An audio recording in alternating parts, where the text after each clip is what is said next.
por ahí, miche. Vale. Charge ne to miche. Vale. Do mi change. Mi change te friend ni lai. Giro. Vale, nando giro. Cuéntalo que nando giro. Nang lagi. Ngasih kerang ngena hore. Itu sudah amat siang hari nang mi change hai bade. Kena lagi bagi lingsing Ini biru. siang dari kamera. Siangnya ini kudan teh ini. Kena lagi macam high kalau mami tak pani tu macam tu. 1 like 2 like is nungsi gare. Like hanan tau salai. Aku party orang ni. Welcome inau. Kanano imdoi se. Pangkam ar Marak. Welcome. Hi. Hello Atam Nam. Garo Hindi mix. Garo Hindi mix. क्या आपने return किया है मेरे gift को? Garo Hindi mix. MK Alex taksaru isi hoi bro. Sare ngasi di khara ngan sare ina welcome taujari. Farming la hi. Farming sula hello. Rocky Shan. Rocky Sangma. Hi madam. Hello. Mithila Rocky Sangma. MD Vlogs. Atam Nam. Hi. Hello MD Vlogs. गारो Hindi mix. Garo Hindi mix. हाँ दीदी मैं आपको return कर लिया है और video full watch के साथ कमेंट भी कर लिया है. थैंक यू मैं भी करूँगी आपको. मैंने तो आपको पहले गिफ्ट दे दिया है. पंकम और मरा नामेंगमा मी चाजोकमा पामेंगमा मराक बी मराक पांगम बी मराक मी चाजोकमा लाइक. थैंक यू कंगलई फिल्म थागतचरी नाउ. कना कना लाइक बाबू अहान खुरमजरी चा नुआइजे फबो यो. रॉक्सैम मिथिला मी चाजोकमा रिप्रेंगरांग एमडी ब्लॉग्स नुंगाई ब्रो नुंगाइरी नाउ. गारो हिंदी आपका खाना खाकर वीडियो ब्लॉग पाने लिए है ना, उसका वीडियो फुल वॉच के साथ आपको कमेंट भी कर लिया है और रीता आंटी कर लिया है दीदी. अच्छा थैंक यू माय डियर. अभी आपका चैनल में मेरा फ्रेंड लुक आएगा. आप वो लोग को भी रिटर्न करना. हाँ थोड़ा बाद में आपका मेरा फ्रेंड लुक जाएगा. आपका चैनल में जाएगा. फार्मिंग इन विलेज ना कांगलाई खुरमजरी श्याम सुंदर लाए. हाय मैम श्याम सुंदर वाली नुंगाई बनी. हेलो श्याम सुंदर इनाउ वेलकम टोजरी. लाइक तो दबा जाओ रे दिखा लाइक तो किस किसने लाइक नहीं किया है please like done. And MD blog इसी की वीडियो येंजबा याम नुंगाई ब्रो. अइना थैंक नईबदो यू जे नुंगाई MD bro. Blog. Garo Hindi mix TV. आप खाना कहाँ से हो दीदी? मैं आसाम होजाई में घूमने आ जाओ. Friends please like my LB and share also my dear friends. Garo friends Rocky M Sangma नत्र से रोकेम संगमा सारगा नांगना गनु सर मेरा दिल में कितना पागल है गाउन सर. यस यस जरूर थोड़ा बाद में गाएगा. गाइस प्लीज सो मेरा दिल भी कितना पागल है ये प्यार तो तुमसे करता है पर सामने जब तुम आते हो पर सामने जब तुम आते हो कुछ भी कहने से डरता है. ओ मेरे साजन ओ मेरे साजन मेरे साजन. Thank you Rocky M Sangma. Please like my LB like करो. My Garo friends like please. सीधे श्याम सुंदर सर शीज farming hi. Hello farming in village ना शेयर तौजरे डीपी दो याम नुंगसिए. Thank you. अइना नईब्रो आई सानिपा चही अहम मरी ममांगी दीपीनी. कसर कपल इचे चक सारबो सारे इनो कसर कपल ngasiदी फ्रेंड अफबम लाई गारो हिंदी मिक्स तो जाम फबनी. पंगम मरा हाई रिप्रेंगरांग नामिंग देक देक चाकेट Ripengrang, Garo Manja, Kana like tꯧꯕꯤꯗ꯭ꯔꯒꯦ amta tꯧꯕꯤꯔꯝꯃꯣ like please my please garo Garo friends. Ripengrangs, Samsung like my ID LV. lakpaga tawjare bro and Thank you. itema Hoi hoi yam thagat thagatsari Samsung Samsunda. wari jam nuaibani Uh, nahdi mi net loy kapli Lady. thogrimi. Hoji Garo Hindi mix channel se ngang lai Garo Hindi maunga mix support TV आज tausi. तो मेरा ज़्यादा हो गया मैं दोस्तों को return कर लिया ओके कोई चाहता बात हो नहीं, गया कोई बात नहीं। दीदी आज ओके अभी जाएगा मेरा भाई बहन कसार लोग। कपल ना अभी पहले इंट्रोड्यूस कर रहा है वो लोग। खंगुसे कसार कपल ना इबा याम फजे ऐसे और बा थैंक यू खंगुने थैंक यू कसार श्याम कपल सुंदर ना। पौनम वाह ब्रो याम ना हिकू गाना गाना वाना काशी कराना ही रही। Shyam Sundar thank you MD blog so nice guys. कहीं अगी एलवी से सलाम लाइक ली से वो प्लीज लाइक करो शेयर करो। लाइक शेयर खतंग खतंग एमडी तौबियो। ब्लॉग सो नाइस भोके like wow wow thank you thank you MK Alex चे होई से काइदगिनो अखोइदी होजाय आसामदगिनी। श्याम सुंदर पाउनम लाइक तौरबा मयाम सत सत लाइक तौसिल्लो थैंक यू से नुंगाइबने हैद्रो सिकरान। MK Alex हंगीबदो farming MD blog done Pangkam done return tomorrow MD okay blog का पंपम मराकदा डन दिख है farming Pangkam Marak MD blog please comment. Farming in village has already done your channel, please you return Raksham tomorrow. बहुत बहुत अच्छा है सर Thank सगीरा you मैडम गाना अच्छा है sir Mithila. Dugay Garo Hindi mix side do changbiu. Ma'am Garo Adit Hindi mix संगीरो ma support to bani. Harita blog hi everyone Hello magi ngasi changba loi khare magi comment mi gi reply to boda loi khare Garo Hindi mix to. MK Alex ओ Raksham Singh Sangma like मोजी का ma'am पिरे फसो फसो Sapham Singh hi चे सिंह लाए Hello Sapham Singh welcome. Sapham no blue to ro hai bi ro. मा duty दे लो इधर अच्छा लई Harita blog MD blogs done thank you Samsung the Pawan सिपा सिस्टर हरबा फार्मिंग से खुमदा बीगा तौईदा फार्मिंग से खुमदा बीगा तौरी आए खोइदी जाम नुंसी फार्मिंग इन फार्मिंग विलेज ना आदिता द खुरमजरी सफम सिंह जुमदा हंदोरे सिदी भाग रहे ना अच्छा वेदर रिमिस हाई ग्लाई पक्सा हेलो मिथिला जेसिल आताम मिक्स नाम टीवी जेलसिल मिक्स टीवी हाई आताम नाम सिस्टर आताम नाम एनएम गारो रिप्रेंग्रांग एनएम गारो टीवी आताम नाम आताम नाम मी चाजोक मा फार्मिंग गारो रिप्रेंग्रांग फार्मिंग ना आई खंगहोद्रे श्याम सुंदर खुरमजरी है ओके MK Alex क्रेशन से होई से लैंग्वेज कयाम खंगे सिम अमा निखा काबक काबक तौरी मिदा गारो हिंदी मिक्स ना हाइबा आज शाम को सपोर्ट कर लिया तो मैं कल पक्का रिटर्न कर लूँगी दोस्तों ओके कोई बात नहीं मेरा फ्रेंड लोग अभी थोड़ा बाद में आपका पास जाएगा आप सबको कल रिटर्न कर दीजिएगा हाँ मिस्टर सफम सिंह ने वीडियो में अपलोड तो किया है श्योर जेंगनी होय नचे जेंजगे NM गारो 8 लाइक पक्स thank farming you in ma'am like तौबियो फार्मिंग ना शेयर सु हाइबा तौबियो मैम हिंदी सब Garo Hindi channel please share my LB and like also थोड़ा फार्मिंग इन सा विलेज शेयर ना है कीजिए लाइक सफम सिंह कीजिए खुरमजरी एनएम गारो मी चाजोगमा फार्मिंग इन विलेज ना NM गारो नमस्ते नमस्ते वेदर रिमिक्स टीवी चाजोकबा आदित्य ब्लॉग्स माय बीजा वेडो रिमिक्स टीवी माय बीजा रिपेंग्रांग आदित्य ब्लॉग्स ना Garo Hindi mix TV done कल रिटर्न करिए okay Garo Hindi mix TV Adita ने गिफ्ट दे दिया है please you return tomorrow okay Raksha my बिजाक मैडम मी चाजोक मैडम चाजोक बा सेमसिदर फार्मिंग कैसु कायदे फार्मिंग कायदेदा आई नक्सले David Crab of David crab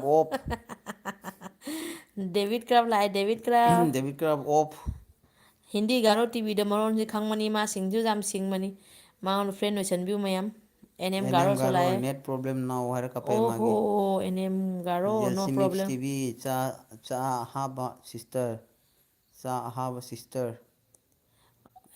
जेलसिल mix TV welcome to my LB Sapham Singh से ngasi अतामनाम साउबा यादरे लाइव यामना चंगक ओय होय किसम कायदे ना माई अपलोड किसम तौबा कायदे लोइरमनी कैसम कायदे द साफम चिंग द कना फ्रेंड फ्रेंड ओइबु my Garo friends please support to Sapham Ching also ꯆꯦꯡ ꯉꯁꯤ ꯁꯥꯎꯕ ꯌꯥꯗ꯭ꯔꯦꯀꯣ ꯐꯥꯔꯃꯤꯡ ꯏꯟ ꯚꯤꯂꯦꯖꯅ ꯆꯥꯛ ꯆꯥꯔꯕ ꯕ꯭ꯔꯣ ꯁ꯭ꯌꯥꯝ ꯁꯨꯟꯗꯔ ꯑꯠꯆꯥ ꯑꯠꯆꯥ ꯕꯤꯅꯣꯗ ꯂꯥꯏ ꯑꯣꯐ ꯃꯌꯥꯝ ꯑꯅꯧꯕ ꯂꯥꯛꯄ ꯍꯌꯦꯡꯒꯩ ꯂꯣꯏꯅ ꯐ꯭ꯔꯦꯟ ꯑꯣꯏꯁꯟꯕꯤꯌꯨ ꯁꯨꯝ ꯃꯣꯏ ꯍꯜꯂꯛꯀꯅꯤ ꯒꯥꯔꯣ ꯐ꯭ꯔꯦꯟ ꯃꯌꯥꯝꯗꯣ ꯁꯣꯏꯗꯅ ꯉꯁꯤ ꯅꯠꯇ꯭ꯔꯁꯨ ꯍꯌꯦꯡꯗꯤ ꯃꯣꯏ ꯍꯜꯂꯛꯀꯅꯤ ꯃꯣꯏ ꯚꯤꯗꯤꯑꯣꯁꯇꯣ ꯐꯪꯗꯅ ꯇꯧꯔꯤꯅꯤ ꯐꯪꯕꯒ ꯃꯣꯏ ꯍꯜꯂꯛꯀꯅꯤ ꯒꯥꯔꯣ ꯀꯃꯦꯟ ꯍꯤꯟꯗꯤꯗꯣ ꯐꯪꯕꯒ ꯀꯃꯦꯟꯗꯤ ꯊꯥꯎꯀꯣ ꯑꯗ ꯒꯥꯔꯣ ꯐ꯭ꯔꯦꯟ ꯑꯂꯥꯛꯄ ꯄꯨꯝꯅꯃꯛ ꯐ꯭ꯔꯦꯟ ꯂꯩꯇ꯭ꯔꯗꯤ ꯂꯣꯏ ꯐ꯭ꯔꯦꯟ ꯑꯣꯏꯁꯜꯂꯨ ꯒꯥꯔꯣ ꯃꯌꯥꯝꯗꯣ ꯁꯞꯄꯣꯔꯠ ꯇꯧꯁꯜꯂꯨ ꯐꯥꯔꯃꯤꯡ ꯏꯟ ꯚꯤꯂꯦꯖꯅ ꯀꯀꯥ ꯗꯦꯕꯤꯠ ꯈꯨꯔꯨꯝꯖꯔꯤ ꯁꯤꯗꯤ ꯁꯤ ꯀꯩꯅꯣꯅꯤ ꯕꯤꯅꯣꯗ ꯑꯣꯐ ꯁ꯭ꯌꯥꯝꯁꯨꯟꯗꯔ ꯕ꯭ꯔꯣꯒ ꯏꯇꯩꯃꯒꯗꯤ ꯀꯔꯤ ꯀꯔꯤ ꯃꯊꯦꯜ ꯆꯥꯔꯒꯦ ꯉꯁꯤꯗꯤ ꯀꯔꯤ ꯆꯥꯔꯒꯦ ꯍꯥꯏꯕꯗ ꯑꯠꯁꯥ ꯀꯩꯅꯣ ꯑꯩꯈꯣꯏ ꯆꯥꯏꯗꯣ ꯇꯃꯥꯇꯔ ꯆꯠꯅꯤ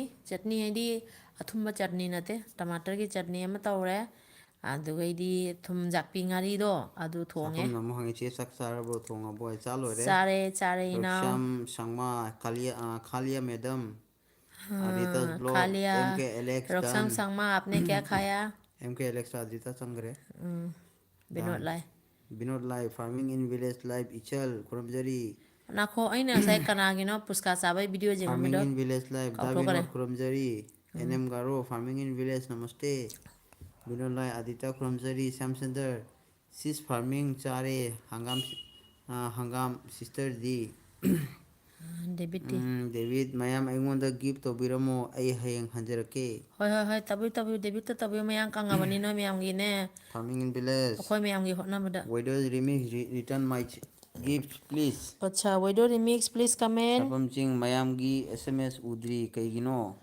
ꯋꯦꯗꯣ remix please return to farming in village farming ꯚꯤꯂꯦꯖꯅ ꯍꯥꯏ ꯅꯠꯇ꯭ꯔꯣ ꯋꯦꯗꯣ ꯁꯥꯐꯝ ꯔꯤꯃꯤꯛꯁ ꯋꯦꯗꯣ ꯆꯤꯡꯅ ꯔꯤꯃꯤꯛꯁ ꯃꯌꯥꯝꯒꯤ ꯑꯦꯁ ꯑꯦꯝ ꯑꯦꯁ ꯎꯗ꯭ꯔꯤ ꯀꯔꯤꯒꯤꯅꯣ ꯗꯦꯕꯤꯠ ꯀ꯭ꯔꯥꯞꯅ ꯑꯗꯤꯇ ꯈꯨꯔꯨꯝꯖꯔꯤ ꯑꯦꯟ ꯑꯦꯝ ꯒꯥꯔꯣ ꯃꯤ ꯆꯥꯖꯣꯛ ꯕꯩꯖꯥꯛ ꯒꯨꯔꯨ ꯅꯉꯣꯟꯗꯅꯤ ꯆꯥꯖꯣꯛꯕ Vinod Lai N M Garo TV okay Aditya blogs मुझे भी कोई सपोर्ट करिए ओके ओके विनोद लाई ꯕꯤꯅꯣꯠ ꯁꯥꯐꯝ ꯆꯤꯡ ꯈꯨꯔꯨꯝꯖꯔꯤ ꯂꯥꯛꯄ ꯒꯥꯔꯣ ꯐ꯭ꯔꯦꯟ ꯄꯨꯝꯅꯃꯛꯇ ꯆꯪꯉꯨ ꯆꯪꯉꯨ ꯂꯣꯏ ꯍꯥꯏꯗꯤ ꯆꯪꯉꯨ ꯅꯪꯒꯤ ꯅꯪ ꯄꯨꯡ ꯑꯃꯃꯝ ꯆꯪꯕꯤꯗꯨ ꯅꯠꯇꯦ ꯀꯩꯁꯨꯝ ꯆꯤꯟꯇꯥ ꯇꯧꯒꯅꯨ ꯆꯪꯉꯨ ꯍꯥꯏꯗꯤ ꯀꯨꯏ ꯌꯦꯡ ꯂꯩꯒꯅꯨ ꯃꯤꯅꯤꯠ ꯑꯍꯨꯝ ꯑꯍꯨꯝ ꯌꯦꯡꯉ ꯉꯥꯏꯍꯥꯛ ꯉꯥꯏꯍꯥꯛ ꯌꯦꯡꯉ ꯊꯣꯛꯂꯛ ꯑꯂꯩꯕ ꯒꯥꯔꯣ ꯐ꯭ꯔꯦꯟ ꯆꯪꯉꯨ डेविड क्राफ्ट गाइस मुझे कोई सपोर्ट करो गिफ्ट दो मैं 24 आवर्स के बाद रिटर्न करूंगा प्लीज़ प्लीज़ ꯑꯣꯀꯦ ꯑꯩꯗꯤ ꯉꯁꯤ ꯀꯃꯦꯟ ꯆꯠꯇꯔꯦ एन एम गारो ꯆꯠꯃꯟꯈꯤꯅ विनोद लाई नमस्ते डेविड क्राफ्ट एन एम गारो नमस्ते आदित्य ब्लॉग श्याम सुंदर डन श्याम सुंदर चंग्रे आदित्यना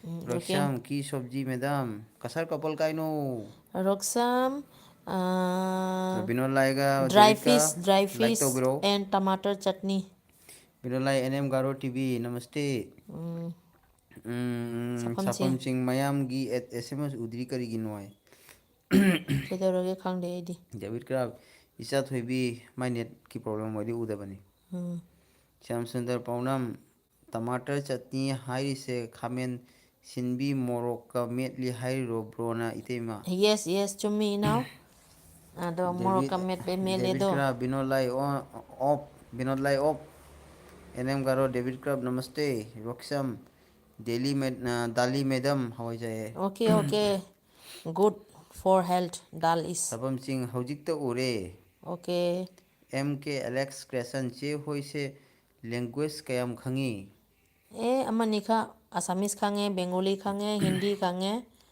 ꯑꯗꯩꯗꯤ ꯃꯩꯇꯩꯂꯣꯟ ꯈꯪꯉꯦ ꯄꯥꯉꯟ ꯃꯔꯣꯟ ꯃꯤꯛꯁ ꯈꯪꯉꯦ ꯑꯗꯩꯗꯤ ꯕꯪꯒꯥꯂꯤꯒ ꯑꯩꯈꯣꯏ ꯁ꯭ꯋꯥꯏꯒꯤ ꯄꯥꯡꯒꯟ ꯑꯩꯈꯣꯏ ꯃꯤꯛꯁꯇꯣ ꯑꯗꯨ ꯈꯔ ꯈꯪꯖꯔꯦ ꯑꯩꯗꯤ ꯀꯦꯔꯦꯂꯥ ꯈꯔ ꯈꯪꯉꯤ ꯑꯗꯩꯗꯤ ꯇꯥꯃꯤꯜ ꯈꯔ ꯃꯥꯗꯤ ꯈꯪꯉꯤ ꯇꯥꯃꯤꯜ ꯈꯔ ꯈꯪꯉꯤ ꯀꯦꯔꯦꯂꯥ ꯈꯔ ꯈꯪꯉꯤ ꯑꯩꯗꯤ ꯑꯦꯛꯖꯥꯝ ꯈꯪꯗꯦ ꯑꯩ ꯃꯔꯤ ꯃꯉꯥꯈꯛ ꯒꯥꯔꯣ ꯈꯪꯖꯩ ꯍꯤꯟदी फार्मिंग इन विलेज ꯄꯟꯖꯥꯕꯤ ना ꯀꯕꯛ ꯀꯕꯛ ꯈꯪꯉꯤ गारो हिंदी डन रिटर्न टुमारो ꯀꯅꯥꯅ ꯍꯥꯏꯅꯣ ꯁꯤ फार्मिंगना ꯀꯅꯥꯝ ꯂꯥꯛꯏ फार्मिंगꯅने गारो हिंदी दे डन तौखरे अच्छा रिटर्न अच्छा tomorrow Garo Hindi Hindi please comment Garo कसर हिंदी कपल काय लेगरगे फार्मिंग इन विलेज ने आपको डन कर दिया है M blocks English hi friend M blocks M blogs hello hello M blogs इनाउ लाइक अमता तौबीरमो 11 इंग्लिशनी लाइक खंगदमी मरो एम ब्लॉग्स प्लीज मितई ngakte like my L V 11 like please welcome to my L V David के guys Binod M का blogs तौरक्तरी लाइक इंग्लिश इंग्लिश का सु सपोर्ट तौबीरो M blogs English David Craft welcome to on my L V सफम Ching WhatsApp thanks the for group तो like member यामद्रे यामद्री है ꯏꯍꯦ ꯅꯆꯦꯁꯤꯅꯅꯦ ꯍꯌꯦꯡ ꯅꯨꯄꯤ ꯂꯥꯟ ꯅꯣꯏꯗꯕ ꯊꯕꯛ ꯈꯔ ꯀꯟꯗꯣꯔꯤꯗꯨ ꯂꯣꯏꯔꯒ ꯕꯦꯕꯤ ꯕ꯭ꯂꯣꯛ ꯂꯥꯛꯄ꯭ꯔꯣ M blocks English how are you I am fine, thank you, my dear रक्षम friend. Sangma on farming in village M blogs खुरम नमस्ते थोबे चैनल सापम चिंग एगी व्हाट्सएप यादरे Oh, oh, oh. ꯕꯤꯅꯣ ꯂꯥꯏꯒꯤꯁꯨ ꯋꯥꯆꯞ ꯌꯥꯗꯦ ꯑꯩ ꯑꯦꯅꯦꯝ ꯒꯥꯔꯣ ꯀꯞꯅ ꯂꯩꯔꯦ ꯕꯤꯅꯣꯜ ꯂꯥꯏ ꯑꯩꯗꯤ ꯁꯥꯐꯝꯗ ꯀꯨꯏꯔꯦ ꯀꯣꯏꯔꯨꯔꯦ ꯁꯥꯐꯝꯗ ꯆꯪꯉꯨꯔꯦ ꯏꯃ ꯑꯣꯀꯦ ꯑꯣꯀꯦ ꯁ꯭ꯌꯥꯝꯁꯨꯟꯗꯔ ꯄꯥꯎꯅꯥ ꯃꯌꯥꯝ ꯋꯥꯠꯁꯑꯞ ꯒ꯭ꯔꯨꯞꯀ ꯁꯦꯝꯅꯔꯕ꯭ꯔꯣ ꯁꯦꯝꯃꯦ ꯁꯦꯝꯃꯕꯅꯦ ꯁꯦꯝꯃꯦ ꯑꯩꯈꯣꯏ ꯋꯥꯆꯞ ꯒ꯭ꯔꯨꯞꯇ ꯆꯪꯕꯤꯔꯛꯑꯣ ꯍꯣꯏ ꯊꯣꯏꯕ ꯅꯝꯕꯔ ꯁꯤꯕꯤꯔꯣ ꯄꯤꯔꯛꯄꯅꯦ ꯉꯔꯥꯡꯗꯣ ꯁꯤꯕꯤꯔꯣ ꯅꯝꯕꯔꯗꯣ ꯆꯪꯉꯒ ꯑꯗꯨꯝ ꯄꯤꯁꯟꯈꯤꯖꯥꯅꯤ ꯁꯤꯕꯤꯔꯣ M blogs English high farming in village life farming in village ꯅꯉꯣꯟꯗ ꯑꯦꯝ ꯕ꯭ꯂꯣꯛ ꯏꯪꯂꯤꯁꯅ ꯀꯃꯦꯟ ꯇꯧꯔꯛꯏ ꯑꯗ ꯑꯦꯝ ꯕ꯭ꯂꯣꯛ ꯏꯪꯂꯤꯁꯁꯦ ꯃꯥ ꯏꯪꯂꯤꯁꯇ ꯑꯃ ꯈꯪꯉꯤ ꯒꯥꯔꯣ ꯍꯤꯟꯗꯤ ꯃꯤꯛꯁ ꯇꯤꯚꯤ ꯑꯣꯟ ओके गारो हिंदी ꯕꯤꯅꯣꯏ ꯂꯥꯏ ꯊꯣꯏꯕ ꯃꯤ ꯑꯅꯤ ꯑꯍꯨꯝ देखो ꯆꯪꯈ꯭ꯔꯃꯦꯔꯣ ओके गारो हिंदी आपका चैनल में मेरा फ्रेंड लोग गया है अब कल रिटर्न करना हाँ ꯊꯣꯏꯕ ꯆꯦꯅꯦꯜ ꯏꯆꯥꯕꯨ ꯈꯨꯔꯨꯝꯖꯔꯤ ꯑꯦꯝ ꯀꯦ ꯑꯦꯂꯦꯛꯁ ꯑꯣ ꯌꯥꯝ ꯅꯩꯔꯦ ꯕ꯭ꯔꯣꯒ ꯆꯤꯆꯦꯒꯅ हो thank M you blocks English ꯌꯥꯁ ꯌꯣꯔ done okay okay thank you M blocks English my friend and brother sister will connect you please you return tomorrow okay Shyamsundar ꯄꯥꯎꯅ ꯍꯥꯍꯥ ꯑꯩꯗꯤ ꯏꯃꯥ ꯂꯣꯟ ꯃꯩꯇꯩꯂꯣꯟꯗꯒꯤ ꯍꯦꯟꯅ ꯈꯪꯗꯦ थागतचरी ꯃꯥ थागतचरी ꯅꯨꯡꯉꯥꯏꯕꯅꯤ ꯋꯥꯔꯤ ꯁꯥꯐꯝꯁꯤꯡ ꯁꯦꯝꯃꯤ WhatsApp okay okay farming in village ꯊꯣꯏꯕ ꯋꯥꯠꯁꯑꯞ ꯌꯥꯔꯕ꯭ꯔꯣ ꯌꯥꯗ꯭ꯔꯤꯕꯣ ꯑꯣꯏ ꯌꯥꯗ꯭ꯔꯤ ꯃꯥꯜꯂꯦ ꯐꯥꯔꯃꯤꯡ ꯏꯟ ꯚꯤꯂꯦꯖ ꯍꯧꯖꯤꯛ ꯑꯦꯝ ꯕ꯭ꯂꯣꯛ ꯏꯪꯂꯤꯁꯇꯁꯨ ꯆꯪꯁꯤꯟꯕꯤꯌꯣ ꯐ꯭ꯔꯦꯟ ꯂꯥꯛꯄꯨ ꯂꯥꯛꯄ ꯑꯝꯕꯨ ꯊꯥꯗꯣꯛꯑꯅꯨ ꯉꯁꯥꯏꯒꯤꯁꯦ ꯁꯨꯝ ꯃꯣꯏ ꯗꯦꯕꯤꯠ ꯀ꯭ꯔꯥꯐ ꯁꯣꯏꯗꯅ ꯒꯥꯔꯣ ꯍꯜꯂꯛꯀꯅꯤ ꯍꯤꯟदी मिक्स डन कमेंट चेक ꯀꯅꯥꯅ गारो ꯍꯥꯏꯔꯤꯅꯣ डेविड गारो ꯗꯦꯕꯤꯠꯅ हिंदी मिक्स हाँ जो हमको सपोर्ट कर रहा है ज्वाइन कर रहा है मैं कमेंट मिल रहा है ओके मैं ओके तुम्हारो ज़रूर रिटर्न कर यस लूँगी yes yes please support each other हम सबको सपोर्ट का डेविड ज़रूरत है craft like done Garo thank you Hindi mix चागा bread के फिर गारो हिंदी मिक्स क्या आपने लाइक किया है लाइक कीजिए और शेयर भी थोड़ा एम कीजिए ब्लॉक्स इंग्लिश डेविड क्राफ्ट कैसा है वाह एम ब्रोक English do you know Hindi Hindi ꯉꯥꯡꯕꯅꯤ ꯁꯤꯃ do you know Hindi my dear friend Shyamsundar ꯄꯥꯎꯅꯝ ꯑꯠꯆꯥ ꯑꯩꯁꯨ ꯒ꯭ꯔꯨꯞꯇꯣ ꯌꯥꯎꯅꯤꯡꯉꯤ ꯈꯔꯗ ꯌꯥꯎꯅꯤꯡꯉꯤꯗ ꯍꯥꯏꯔꯣ ꯌꯥꯎꯅꯤꯡꯉꯤ ꯍꯥꯏꯔꯣ ꯌꯥꯎꯅꯤꯡꯉꯤ ꯍꯣꯏ ꯍꯣꯏ ꯀꯩꯝ ꯀꯥꯏꯗꯦ ꯀꯩꯅꯣ ꯅꯝꯕꯔ ꯆꯥꯎꯁꯜꯂꯣ ꯊꯛ ꯑꯩꯈꯣꯏ ꯂꯣꯏꯅ ꯌꯥꯎꯔꯗꯤ ꯅꯝꯕꯔ ꯋꯥꯔꯤ ꯊꯛ ꯁꯥꯟꯅꯕ ꯄꯤꯁꯟꯈ꯭ꯔꯣ ꯅꯨꯡꯉꯥꯏꯅꯀꯣ ꯊꯣꯏꯕꯅ ꯁꯠ ꯊꯣꯏꯕꯒꯤ ꯅꯝꯕꯔ ꯄꯤꯔꯛꯀꯅꯤ ꯑꯗꯨꯒ ꯆꯪꯁꯤꯟꯈ꯭ꯔꯣ गारो हिंदी कटोगे गारो हिंदी में बीमार रही हूँ बीमार रही हो गया दोस्तों कहीं है ना सिर्फ नाई है मसा ngamdeba नमा आंगांगी खतंग लांदरो ꯎꯝ ओके कोई बात नहीं फ्रेंड आप कल में सबको रिटर्न करना हाँ ओ नेट लोरे हाईरी रोंगनी बीमार हाईरी Goira FF hi host hello Goira F F Mithila welcome to my M blocks L Garo B Hindi Goira please B friend okay okay Lex Anika hi dear hello लेक्सनिका welcome to my L B ꯃꯌꯥꯝ ꯆꯪꯉꯛꯏꯁꯦ ꯃꯌꯥꯝ ꯐꯥꯖꯤꯜꯂꯨ ma'am guys please support each other connect each other Rajiv hi मयाम hello ma'am ꯍꯧꯖꯤꯛꯀꯤ ꯍꯥꯏ ꯃꯌꯥꯝꯁꯤꯗꯤ ꯁꯣꯏꯗ꯭ꯔꯦ ꯃꯥꯅꯤ ꯑꯗꯨꯝ ꯈꯪꯉꯦꯅꯦ ꯑꯥꯏ hi no little bit Hindi note much okay no problem we also don't know English as well as like you ꯁꯣꯅꯥꯂꯤꯁ ꯑꯍꯟꯊꯦꯝ ꯗꯣꯝꯆꯥ ꯑꯩ ꯈꯪꯗ꯭ꯔꯕꯣ ꯈꯪꯖꯩ ꯈꯪꯖꯩ ꯈꯪꯕ꯭ꯔꯣ ꯍꯥꯏꯕ ꯈꯪꯕ꯭ꯔꯣ welcome to my L B ꯑꯗꯣ ꯏꯅꯥꯎ ꯑꯁꯦ ꯉꯥꯏꯍꯥꯛ ꯂꯥꯏꯛ ꯈꯪꯗ꯭ꯔꯗꯤ ꯈꯪꯗꯦ ꯍꯥꯏꯕ ꯂꯥꯏꯛ ꯈꯪꯉꯗꯤ ꯈꯪꯉꯦ ꯂꯥꯏꯛ ꯍꯥꯏꯕꯤꯈꯣ ꯌꯥꯎꯕꯤꯌꯨ ꯑꯗꯣ ꯅꯪꯉꯣꯟꯗꯁꯨ ꯐ꯭ꯔꯦꯟꯁꯤꯡ ꯆꯪꯉꯛꯀꯅꯤ ꯑꯩꯈꯣꯏ ꯂꯣꯏ ꯁꯞꯄꯣꯔꯠ ꯇꯧꯔ ꯆꯠꯃꯤꯟꯅꯁꯤ ꯁ꯭ꯌꯥꯝꯁꯨꯟꯗꯔ ꯄꯥꯎꯅꯝ ꯌꯥꯎꯅꯤꯡꯉꯤ ꯈꯔꯗꯤ ꯍꯥꯏꯕ ꯃꯥꯗꯤ ꯌꯥꯎꯅꯤꯡꯉꯤ ꯍꯥꯏꯕ ꯒ꯭ꯔꯨꯞꯇꯨꯒ ꯌꯥꯋꯣ ꯌꯥꯋꯣ ꯀꯩꯗꯧꯔꯒꯦ ꯂꯣꯏ ꯒꯣꯏꯔꯥ ꯑꯦ ꯌꯥꯎꯃꯤꯟꯅꯁꯤ ꯕ꯭ꯂꯨ ꯍꯣꯁ okay गोयरा F blue yes my dear friend no problem yes yes कहाँ है ब्लू यस लो मैंने ब्लू कर दिया है ꯁꯥꯐꯝꯆꯤꯡ ꯆꯥꯛ ꯆꯥꯔꯕꯣ सारे सारे साजरे ꯑꯗꯩꯗꯤ ꯑꯦꯝ ꯕ꯭ꯂꯣꯛ ꯁꯤꯁ ꯑꯦꯟ ꯕ꯭ꯔꯣ ꯍꯦꯞ you done dinner yes my dear are you Garo Hindi like तो कर लिया है आपका लाइफ स्टाइल मेरा तो लाइव स्ट्रीम नहीं किया दीदी टाइम नहीं है मेरे पास ओके ओके ओके कोई बात नहीं टाइम मिलने में करो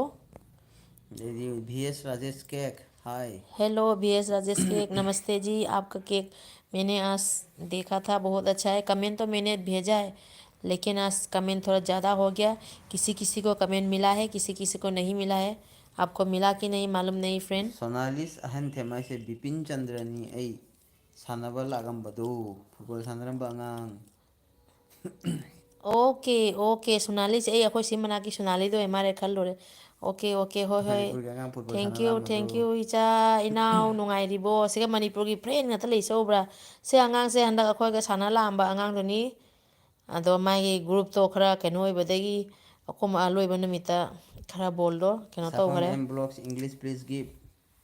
Sapam Chingna M blocks English give please give. ꯀꯩꯅꯣ ꯅꯪ ꯇꯧꯈ꯭ꯔꯕꯣ ꯅꯠꯇ꯭ꯔ Nang ꯅꯉꯣꯟꯗ ꯇꯧꯔꯕꯣ ꯍꯥꯏꯔꯣ farming in village Goira and Lex Anika done. Okay thank you support each other सबको सपोर्ट करो गोरा F Goira F FF hello guys please comment me guys. Connect me guys. गोरा गो Goira गोइरा रो गारो रो Goira FF Goira F F M you blocks are already blue please my dear friend M blocks you ना connect हाइबा each other Sapam आपका comment नहीं आया. अच्छा अच्छा एम ब्लॉक्स इंग्लिश सप एम ब्लॉक इंग्लिश ना हाइबा सपम नही कमेंट दो फंग दे कमेंट तो व्यू Lex Anika कैसे हो डियर. मैं अच्छी हूँ आप कैसे हो एन मिक्स टीवी मेरे फ्रेंड लोग से भी हेलो आप भी दीदी फ्रेंड बन जाइए नामेंगमा नामेंगबा are K मलेम N ready mix साक टीवी सारबो इसे मिथिला ngसीदी लागे आर ꯍꯣꯏ के मलेम. ꯍꯣꯏ ꯍꯣꯏ ꯍꯣꯏ ꯏꯅꯥꯎ ꯌꯥꯝ ꯅꯨꯡꯁꯤ ꯆꯥꯔꯦ ꯅꯪꯗꯤ ꯆꯥꯔꯕꯣ ꯀꯩ ꯍꯤꯟꯖꯥꯡ ꯆꯥꯒꯦ ꯂꯥꯏꯛ तꯧꯕꯤरꯕो गारो हिंदी ना जो जो हमको ज्वाइन कर रहा है चिंता मत करना करो दोस्तों मैं ज़रूर पक्का रिटर्न कर यस दूंगी. यस मालूम है मेरा गारो फ्रेंड लोग बहुत अच्छा है farming in village N mix कुर्बजरी ओके नमस्ते गारो हिंदी में और कौन सा हमको सपोर्ट करना है कर लो मैं कल रिटर्न कर लूँगी किसी को भी छूट नहीं किया. यस यस मेरा सबको रिटर्न कर लिया है मेरा. ओके हिंदी गारो मिक्स मेरा और भी फ्रेंड लोग आएगा सोनालिस अहंथेम वो सब भी आपका फ्रेंड में जाए आपका साथ जाएगा हाँ ꯌꯥꯝ ꯅꯨꯡꯉꯥꯏꯅ ꯂꯩꯌꯦꯅꯦ ꯏꯗꯣꯝꯆꯥ ꯈꯣꯏꯁꯦ. ꯅꯨꯡꯉꯥꯏ ꯉꯥꯏꯍꯥꯛ ꯉꯥꯏꯍꯥꯛ ꯅꯨꯡꯉꯥꯏꯊꯣꯛꯇꯗꯤ ꯀꯃꯥꯏꯅ ꯇꯧꯅꯤ ꯀꯣ ꯑꯩꯈꯣꯏꯁꯦ ꯆꯪꯉꯤ ꯐ꯭ꯔꯦꯟ ꯃꯅꯤꯄꯨꯔ ꯐ꯭ꯔꯦꯟ ꯃꯌꯥꯝ ꯁꯦ ꯌꯥꯎꯕꯅꯦ. ꯃꯅꯤꯄꯨꯔꯒꯤ ꯉꯥꯛꯇꯅꯤ ꯁꯦ ꯌꯦꯡꯉꯨ ꯃꯌꯥꯝ ꯋꯥꯔꯤ एम ꯁꯥꯟꯅꯕꯤꯌꯨ blocks English Garo Hindi mix TV will be my friend. Yes yes okay N mix TV farming हायरे नोकले दुइदी डेविड क्राव Goira FF okay done comment check. Okay yes very good David Craft BS Rajesh cake emoji love emoji.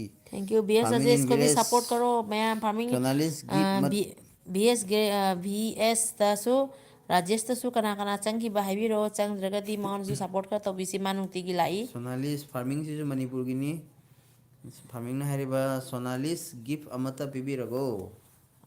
Farming नंग तबुरबो के सुना पिबिरो हाइबा मामा तौबिरो हाइबा. Farming नम्दा तौबियो आए सुनाली नंगना इना अमदा तौबियो तो इदी गारो हिंदी में दीदी हमको भी ब्लू दे दो.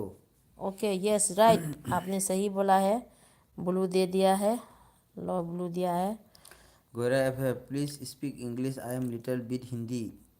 Okay no problem I am also little bit English N mix TV like done. Thank you my dear के Garo F F N mix TV like done.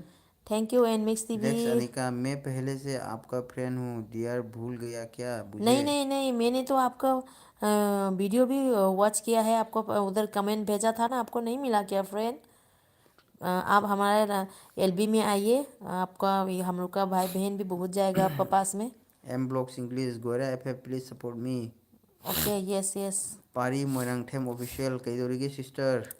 ꯑꯩꯗꯤ ꯃꯌꯥꯝꯒ ꯋꯥꯔꯤ ꯁꯥꯟꯅꯔꯤ ꯅꯪ ꯅꯨꯡꯉꯥꯏꯔꯤꯕꯣ ꯄꯥꯔꯤ ꯃꯣꯏꯔꯥꯡꯊꯦꯝ रैक्श्याम ꯂꯥꯏꯛ ꯇꯧꯕꯤꯔꯕꯣ ꯅꯆꯦꯒꯤꯁꯦ ꯁꯤꯌꯔꯁꯨ ꯈꯛꯇꯪ ꯇꯧꯕꯤꯌꯣ ꯅꯪ ꯀꯝꯃ꯭युꯅꯤꯇꯤꯗ ꯋꯥꯔꯧꯕꯤꯒꯅꯨ रैक्श्याम संगमा दोस्त दो हेल्प करो. यस यस सबको हेल्प करो सबको सपोर्ट करो पाइबिरगो फरा फरा फरा ꯑꯩꯅ फरा फरा ꯄꯥꯕꯗꯤ फरा ꯀꯃꯦꯟꯁꯦ फरा ꯑꯃꯨꯛ ꯆꯤꯊꯗꯕꯅꯤ ꯅꯠꯇ꯭ꯔꯥ ꯃꯥꯅ ꯄꯥꯔꯤ ꯀꯃꯦꯟ ꯆꯤꯊꯕꯅꯤꯀꯣ नोंमै खबोरा गारो हिंदी मिक्स टीवी गारो दोस्तों दोस्तों हमको ये सपोर्ट कर लेना मैं पक्का कल रिटर्न कर लूँगी दोस्तों. ओके ओके आप चिंता मत फार्मिंग कीजिए विलेज बीएस के रिटर्न प्लीज बीएस के ओके भीएस जी आप फार्मिंग को फार्मिंग इन रिटर्न कर विलेज को दीजिए प्लीज़ गिफ्ट. रिटर्न कीजिए भाई बेमरक न्यू फ्रेंड कम. आपका वहाँ फिर मेरा भाई बेमरक बहन लोग लाए जाएगा आप आज फार्मिंग इन विलेज को रिटर्न कीजिए फ्रेंड बेमरक लाए BM Marag, Mitila, welcome to my LB. BM Marag, please share my LB in your community box. बेमरक ना नमस्ते सभी को. Namaste, namaste, BM Marag, Mitila, Riprengrang. Swami ऐसे Swami hi. Hello, welcome to my LB. Please 21 like. N Please mix TV 21 David like. Craft how are you. David Craft. N mix TV David how are you. Hmm. Farming in village R K मलेम done. Okay, hujik kisi kaya muna se. Swami Swami, please like करो. 21 like बना दो. Farming are K मलेम done. Alex Anika हाँ मिला है dear. Thank you, बिनोला thank you. Garo Hindi mix TV done. Please comment check करो. 24 hours return. Please my channel support. Okay. Namaste. Farming village BM Marak. Namaste. Please guys support each other, connect each other. Dedi Samsung hai basis farming khoi ki kobi le do chaning khreda. Saning khareda aishu. Embo blog English. Please give me also blue color.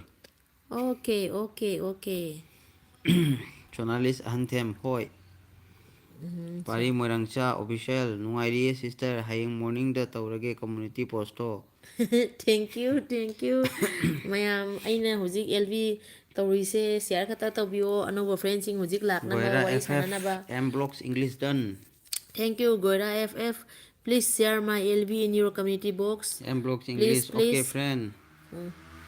Wedi Samsung da pauna bro adudi yamna ing bro aduda yamna ing bro ai. Kabok sabok jam ingdeda. M block English. Please watch and comment. Yes, you are right. Binolai Goira FF namaste. Okay, binot lai kui gara lai da ndok na RK Malem inga. na sagu deshe. Kono ke. Garo Hindi mix on. Okay, Sonalis Anthem farming love emoji. thank you. Binolai M blocks namaste. David Craft Namaste, namaste. I am fine you. David Craft, David BM Craft. Marak farming in village. Thank namaste के लिए. Okay, kana no handriya dom ta गारो hairo. Mix TV में भी हिंदी नहीं आता है. Hindi film देखकर मैंने Hindi try करके हिंदी हिंदी पढ़ने के लिए मिला दीदी. Yes, बहुत अच्छा है. Very good, my dear friend. बिनोलाई BM Marak from नमस्ते गोरा Namaste. एफएफ काना का लइये होस मितेरो Nima ngai kana ka leye host hai BM Marak. kana kha liya host hai Kari, my window. chakchara goira FF Goira FF. Yes, I have already taken my dinner. Are you? amingna pari moirang sadak done. Okay, support tau no. Anga ba support tau no. So then loi return Garo tau Hindi rakte ni. Mix TV कैसे भी language नहीं आता video देखकर try करके करके language मालूम होगा. Okay, जैसे कि हाय मैम बोलने से हेलो दोस्तों. एन मिक्स टीवी पारी मोरंगसा कमेंट चेक पारी मोरंगसा 2K यौनब तौरसी sister Hoi hoi hoi. Akoi puna mak support tau mine si. Anga पिनोलाई manga ba support tau इपा mine. इसे लइकाई कोइरुबा Hoi hoi. चंगोई Binot lagi video tadi mai tai he ma'am. गोरा एफे to you बिनोट friends बिनोट लाई पारी the कोइरुगे पारी the मुचंग गे बा BM मराग Binod Lai नमस्ते. M Okay. Blog English Garo Hindi mix TV support किया. Okay Thank you. केके Meitei welcome. Welcome hello इसे keke. Kuire he keke na ngarang lakte ko keke sa. ददी मा double like पिरम तावनी हजी Keke 23 like tau Garo biro. Hindi mix on कसार couple मयाम पुनो म खुरम जरी कसार कपल माई पे हजी त थोकले नि साइ संगम Kasa मगा kapal kay Mino nasa nangi friend naman ni na nangona kenam question hangi bani. बिनोट लाई केके मैते नमस्ते.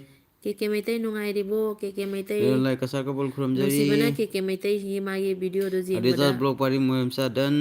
Okay, mayam loy support to कसार garo कपल friends do दादा दो support to दादा VS te दा kai सु changare Khurram kang de. Zari ठाकत zari VS Rajesh kai changare ba, B blog English to na kai changare कसार ba. Couple कहीं हियांग चागे Koi di farming in ngasi village ngari का thong Shyam chai. Sundar कोइरगो आई सोइदन पिजागे Pari केके केके मिते ब्लॉग बिनोद खुरम जरी Devitra Binotro. Titus Marak welcome my friend Titus, 23 like Mitila, thank you, Titus.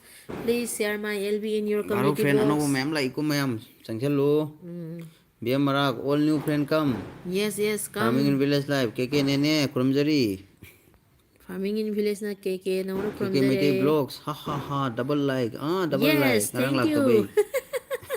Double like to mo lang to kini na siya kito siya mo. ngarang lak tabe triple to romo dedi ahan ma Oh my to ro god. kom lo tho mu to solo Farming M blocks English BM Marak please be my friend sikanan. Doni M block Thank you. Lex Anika मुझे भी भेजो dear. Yes, जाएगा जरूर जाएगा. Lex Anika की संगे लो Jenga Jenga का संग ना रो लो ना. Lex ani kasi na ngay lakte nga sita lain na tra. Hoy naman ni kasang bidir lo. गोरा FF कसर couple done. Nangin na yan siyang mga pura कसर sa कपल ला kiboto rin गोरा na FF amat ना siyang संग mga करे. pura sa kare. हमिंग in village life मैं am the Binod नैरकली हंदकती. Binot na iri.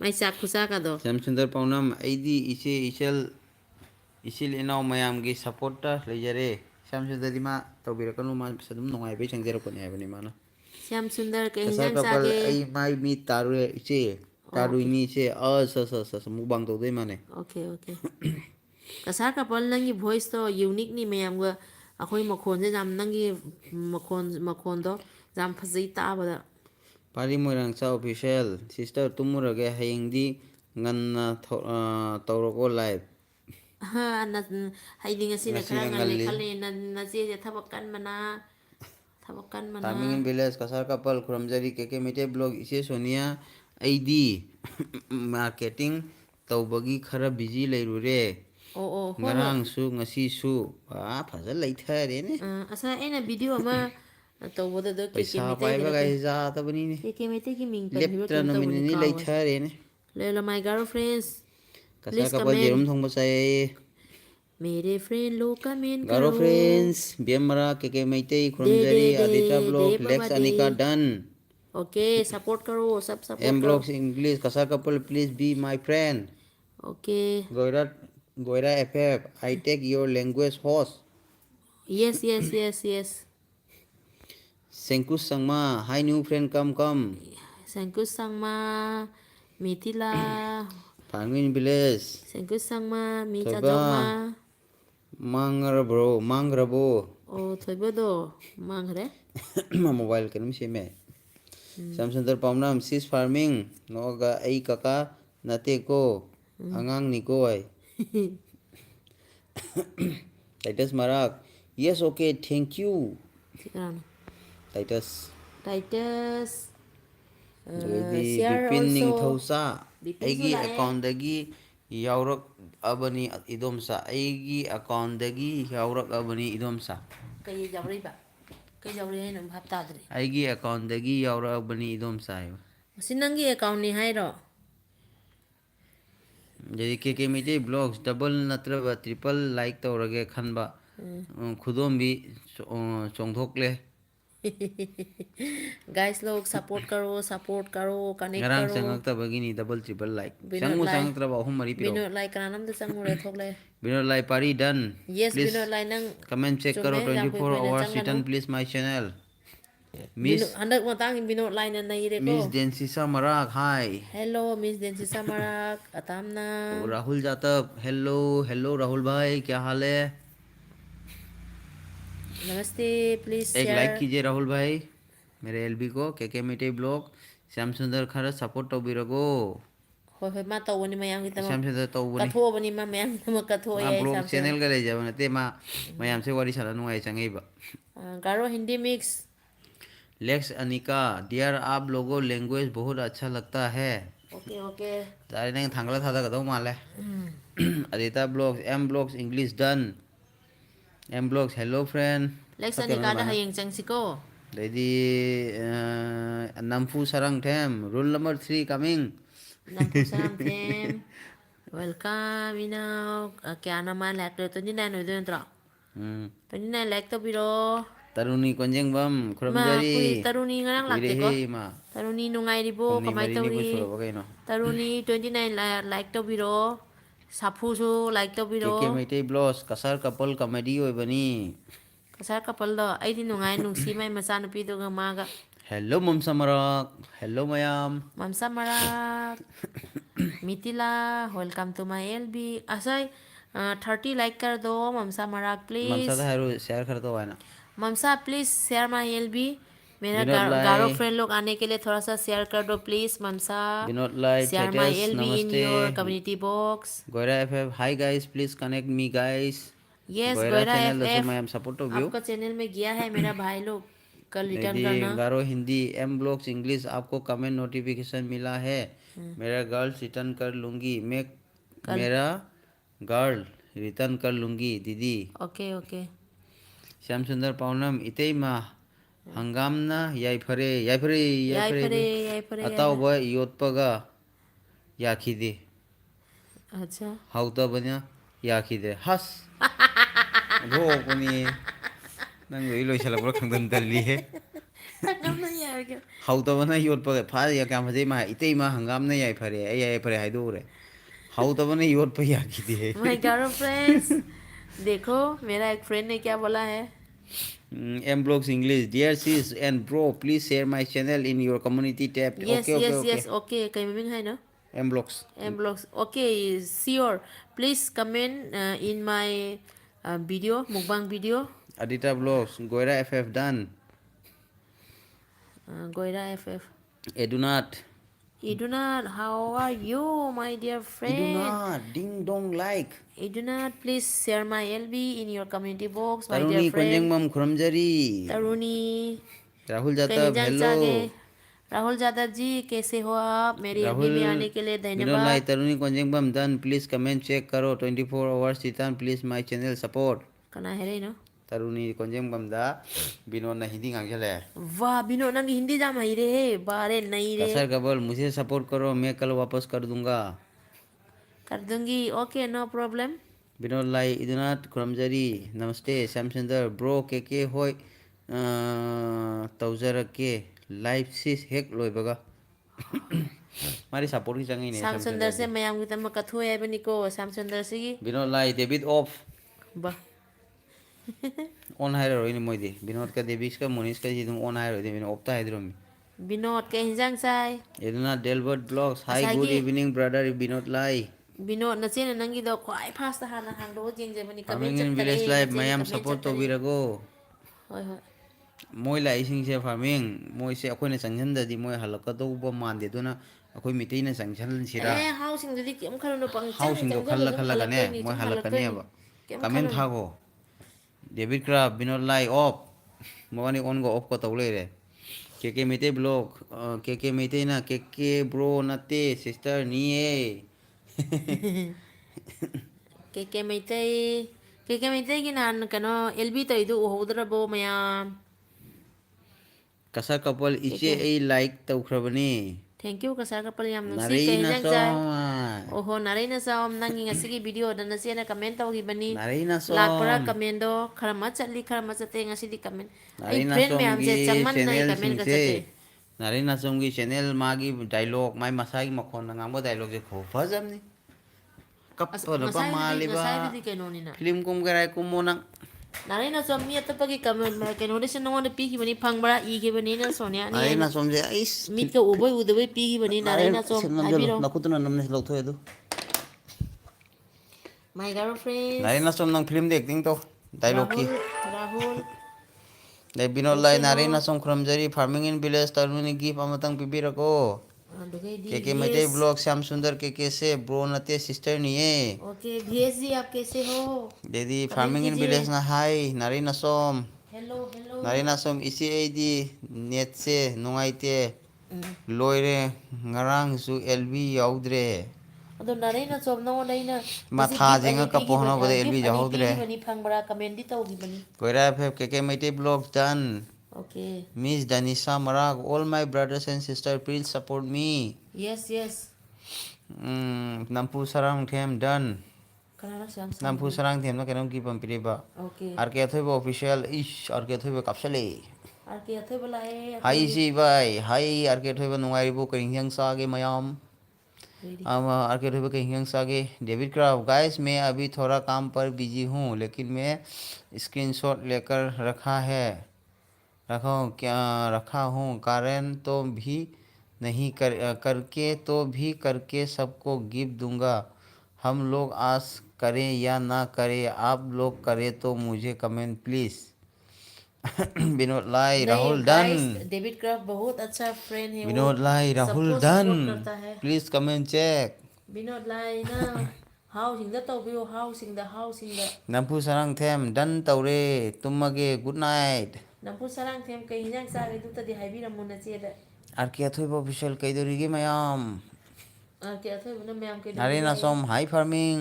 नारे ना चोम न चेना कमेंट पी की बुदा फंगदरो आतो पाई दी दे से पी Es की बनी। farming idi aino nari na som idi aino fasa igi bani nai rehi khonjel bodi loi rehi phakai rehi aino. अदो न तब न चेना मी की आतो पाई मोबाइल दे गिफ्ट पी की बनी। Farming in village nampu sarang them done. Jadi masih mai India ai ise yamba leisa pakhang oingai amada nungairakpa matamda ayetpa amata yarok tabra. Mai pe jam sati jaure jam sati jaure. ꯃꯣꯏ ꯃꯃꯥꯝꯇꯣꯟꯁꯤꯡꯁꯦ ꯃꯁꯥ ꯃꯎ ꯐꯕꯁꯤꯡꯁꯦ ꯀꯣꯏꯁꯪ ꯁꯪꯉꯩꯁꯦ ꯃꯅꯨꯡꯗ ꯑꯩ ꯁꯠꯂ ꯄꯨꯔꯛꯏꯅꯤ. ꯔꯃꯦꯁ ꯅꯪꯒꯤ ꯁꯤ ꯃꯃꯤꯡꯁꯦ ꯑꯩ ꯍꯥꯏꯕ ꯉꯝꯗ꯭ꯔꯦ ꯑꯗꯨꯅ ꯇꯜꯂꯦ. ꯔꯃꯦꯁ ꯃꯌꯥꯝꯅ ꯍꯥꯏꯖꯔꯁꯅꯨ ꯑꯩ ꯍꯥꯏꯖꯔꯔꯣꯏ ꯑꯩꯅ ꯍꯥꯏꯔ ꯅꯪ ꯁꯥꯎꯔꯦ. ꯔꯃꯦꯁꯀꯤ ꯀꯃꯦꯟꯗ ꯄꯥꯔꯣ. 이두나 델밭 ꯏꯁꯩ ꯔꯃꯦꯁꯅ ꯀꯩ ꯀꯃꯦꯟ ꯇꯧꯔꯛꯀꯦ? ꯗꯣꯅꯤ ꯍꯧꯖꯤꯛ ꯄꯥꯒꯤꯗꯨ ꯁꯥꯡꯅ. ꯑꯠꯆꯥ ꯑꯠꯆꯥ.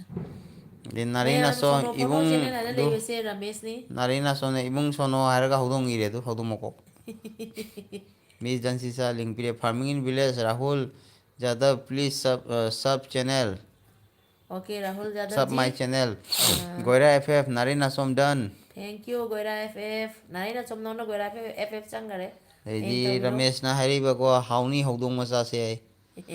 ꯅꯥꯔꯩ ꯅꯥꯁꯣꯝ ꯆꯥꯛ ꯆꯥꯔꯕꯣ ꯏꯕꯨꯡ. ꯁꯣꯔꯤ ꯁꯣꯔꯤ ꯅꯪꯒꯤ ꯐꯖꯩꯀꯣ ꯅꯪ ꯚꯤꯗꯤꯑꯣꯁꯤꯡꯗꯣ ꯑꯩꯅ ꯉꯁꯥꯏꯗꯩ ꯍꯪꯉꯤꯁꯦ ꯏꯃꯣꯁꯅꯦꯜ ꯈꯨꯝꯕꯤꯔꯛꯇꯦ ꯗꯥꯏꯂꯣꯛ ꯅꯥꯔꯩ ꯅꯥꯆꯣꯝ ꯃꯌꯥꯝꯗꯣ ꯅꯪꯉꯣꯟꯗ ꯑꯇꯣꯞꯄ ꯀꯃꯦꯟ. ꯅꯪꯅ ꯏꯃꯣꯁꯅꯦꯜ ꯗꯥꯏꯂꯣꯛ ꯃꯌꯥꯝꯗꯣ ꯅꯪꯅ ꯀꯞꯄꯒꯤ ꯑꯦꯛꯇꯤꯡ ꯇꯧꯕꯗꯣ ꯅꯪ ꯐꯤꯂꯝꯗ ꯀꯨꯝꯃꯕ ꯑꯦꯋꯥꯔꯗ ꯐꯪꯒꯅꯤ ꯅꯪ. ꯅꯥꯔꯩ ꯅꯥꯆꯣꯝ ꯅꯪꯉꯣꯟꯗ ꯅꯆꯦꯅ ꯒꯤꯐ ꯅꯐꯨ ꯇꯧꯈꯤꯕꯅꯤ ꯁꯔꯥꯡꯊꯦꯝ ꯐꯪꯕꯔꯣ ꯑꯇꯣꯞꯄ ꯅꯐꯨ ꯑꯥꯏꯗꯤꯗꯒꯤ? ꯁꯔꯥꯡꯊꯦꯝꯅ ꯗꯟ ꯐꯥꯔꯃꯤꯡ ꯚꯤꯂꯦꯖꯇ ꯇꯧꯔꯝꯃꯦ. ꯐꯪꯉꯤ ꯐꯪꯗꯦ ꯑꯝꯇ ꯑꯔꯤꯗꯥ ꯍꯥꯏꯕꯤꯔꯛꯎ. ꯕ꯭ꯂꯣꯛ ꯒꯣꯏꯔꯠ ꯑꯦꯐ ꯑꯦꯐ ꯀꯜ ꯔꯤꯇꯟ ꯀꯔꯤꯌꯦ. ꯑꯣꯀꯦ. ꯕꯤꯅꯣꯂꯥꯏ ꯑꯩꯗꯤ ꯍꯥꯀꯨꯝꯅ ꯂꯥꯏꯛ ꯇꯧꯈ꯭ꯔꯦ. ꯏꯁ. ꯔꯃꯦꯁꯅ ꯌꯥꯗ꯭ꯔꯤꯌꯦ ꯅꯪꯗꯤ ꯑꯠꯆꯥ ꯑꯠꯆꯥ ꯕꯤꯅꯣꯗ ꯂꯥꯏ ꯁꯤꯌꯥꯔ ꯆꯥꯗ꯭ꯔꯤꯌꯦ ꯇꯧ ꯍꯩꯕ꯭ꯔꯥ ꯌꯦꯡꯒꯦ. ꯅꯪꯗꯤ. ꯕꯤꯅꯣꯗ ꯂꯥꯏ ꯁꯤꯌꯥꯔ ꯇꯧ ꯅꯆꯦ ꯑꯝꯇ ꯍꯥꯏꯖꯔꯛꯀꯦ ꯁꯤꯌꯥꯔ ꯇꯧꯗꯣ लेक्स ꯇꯧ. अनिका डियर सोनिया जी आपका टाइटल क्या है. ꯂꯦꯛꯁ ꯑꯅꯤꯀꯥꯁꯦ ꯃꯥꯒꯤ ꯐ꯭ꯔꯦꯟ ꯆꯪꯉꯛꯅꯕ ꯍꯥꯏꯅ ꯃꯔꯛ ꯃꯔꯛꯇ ꯀꯃꯦꯟ ꯇꯧꯔꯤꯁꯦ ꯃꯥꯁꯨ ꯇꯧꯕꯤꯁꯤ ꯉꯥꯏꯍꯥꯛ ꯂꯩꯒꯦ. ꯕꯤꯅꯣꯗ ꯂꯥꯏ ꯅꯦꯛꯁ ꯑꯅꯤꯀꯥꯁꯦ अखोई ꯑꯝꯇ टाइटल ꯆꯪꯕꯤꯔꯣ. कहीं है. मेरा टाइटल तो चनू है. एक्चुअली मेरा टाइटल हाउजम है.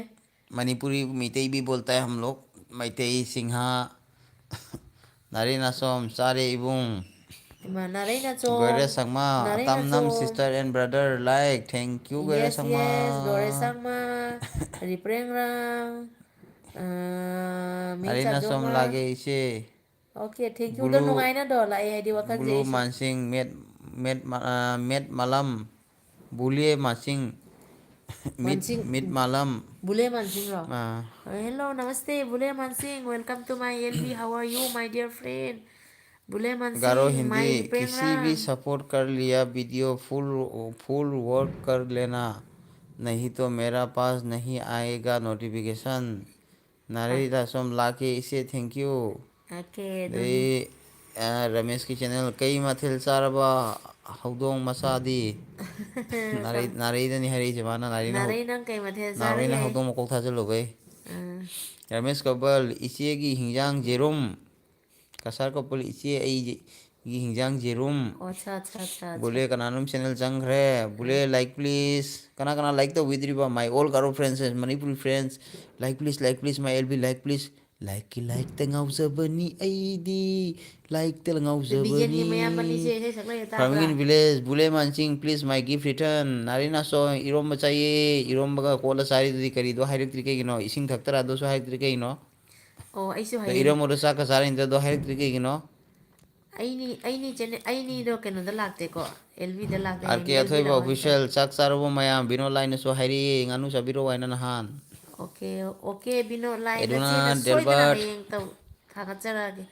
लाभी मोजी farming in village R K अथोइबा चारे Aki टाइटस athoy मारा basa गारो tingsi. हाय नमस्ते गुलाब emoji love Kanan. Emoji Kanan. Titus मारा Titus Mara. अरे मोरंग थेम ब्रो गुड इवनिंग Riprengrang. इचे bye Atamnam.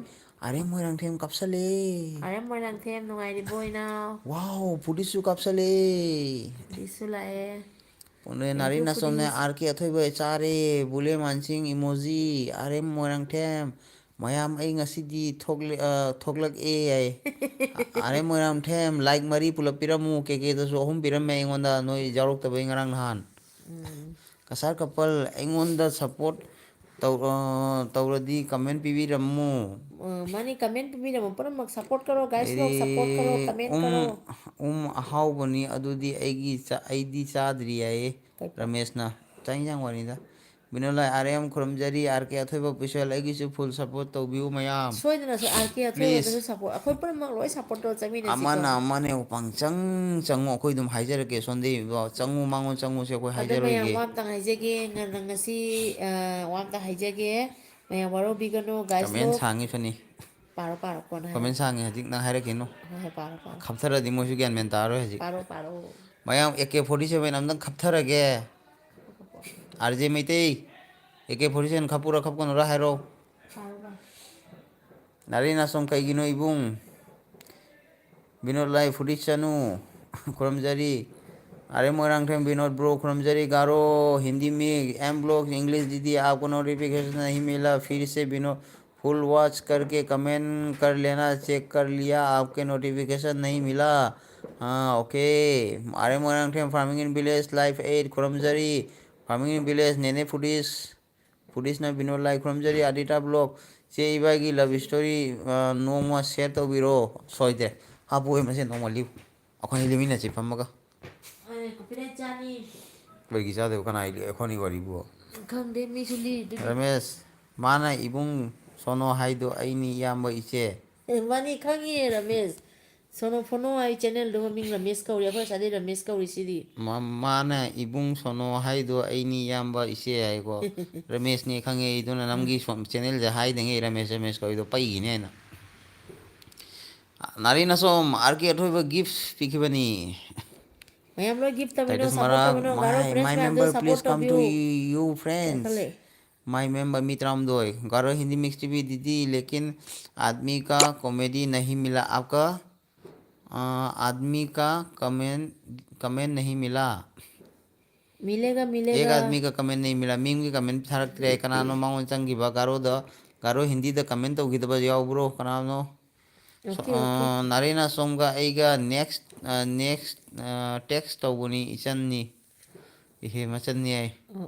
haibema Hoi narena hoi so kisam tai de. lage इसे अखोगी WhatsApp group ले नरम आदित्य नारायण ब्लॉग्स सोम कना कना चंगनी चंगीरो. मुझे भी कोई डन करो आदित्य ना मांगनो कनाल मतिंग तो है गारो हिंदी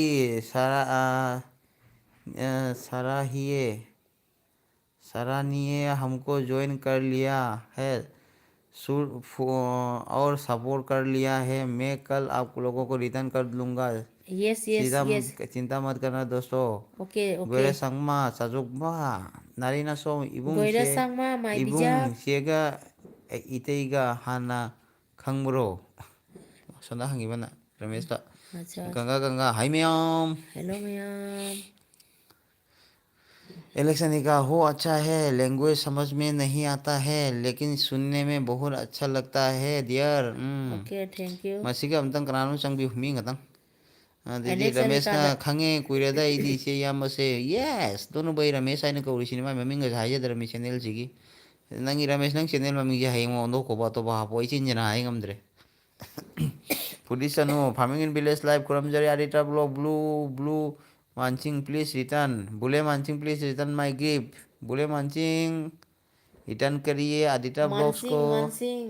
गंगा गंगा सॉरी आई एम लेट नारिना सोम ओ Okay ऐसु no खंग problem. नहीं इबुंग कुइरे कयाम कुइरगे नंगदी आइना मोबानी वारी सनाइरिबा नारीदा हंगिबा रमेशना कयाम Okay कुइरगे नंगदी खंगनाबा बिनोलाई Alex Anita done please comment check okay.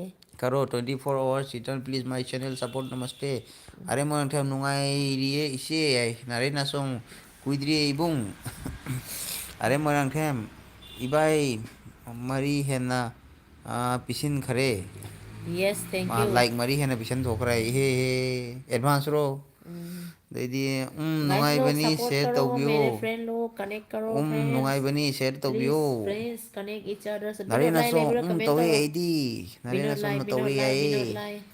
Farming ना हाय गंगा गंगा खुरमजरी एडुना डेलबर्ट लव इमोजी डेबिट का विवा इसे साउबिनु ए हंदा इरगा लक्सगे Ano ngahak la iraga laksage David la. Farming in village life बुले मानसिंग प्लीज रिटर्न रमेश इचे याम्बा कमेंट ओइना तौरसी इचिन याव कोना थानरसे पुलिसनु आरे मोरांगथेम हाय नारे नासोम होय होय Mayam sing Garo Hindi support to view on एडुना garo देवर friends hello mayam ko everyone support to guys solo. My कसर all कपुल मयम friends पुनमक्की please like connect each other, like support each other, अरे support मैडम support पुलिस is support. हाय Garo Hindi mix आज तो मेरा ज़्यादा हो गया दोस्तों को सपोर्ट कर लिया मैं इसीलिए मैंने दोस्तों को सपोर्ट करने को बोला Okay okay कोई बात था नहीं. मैं कल रिटर्न करूँगी पुलिस अनु इडना डेलवर blog I have connect today Okay.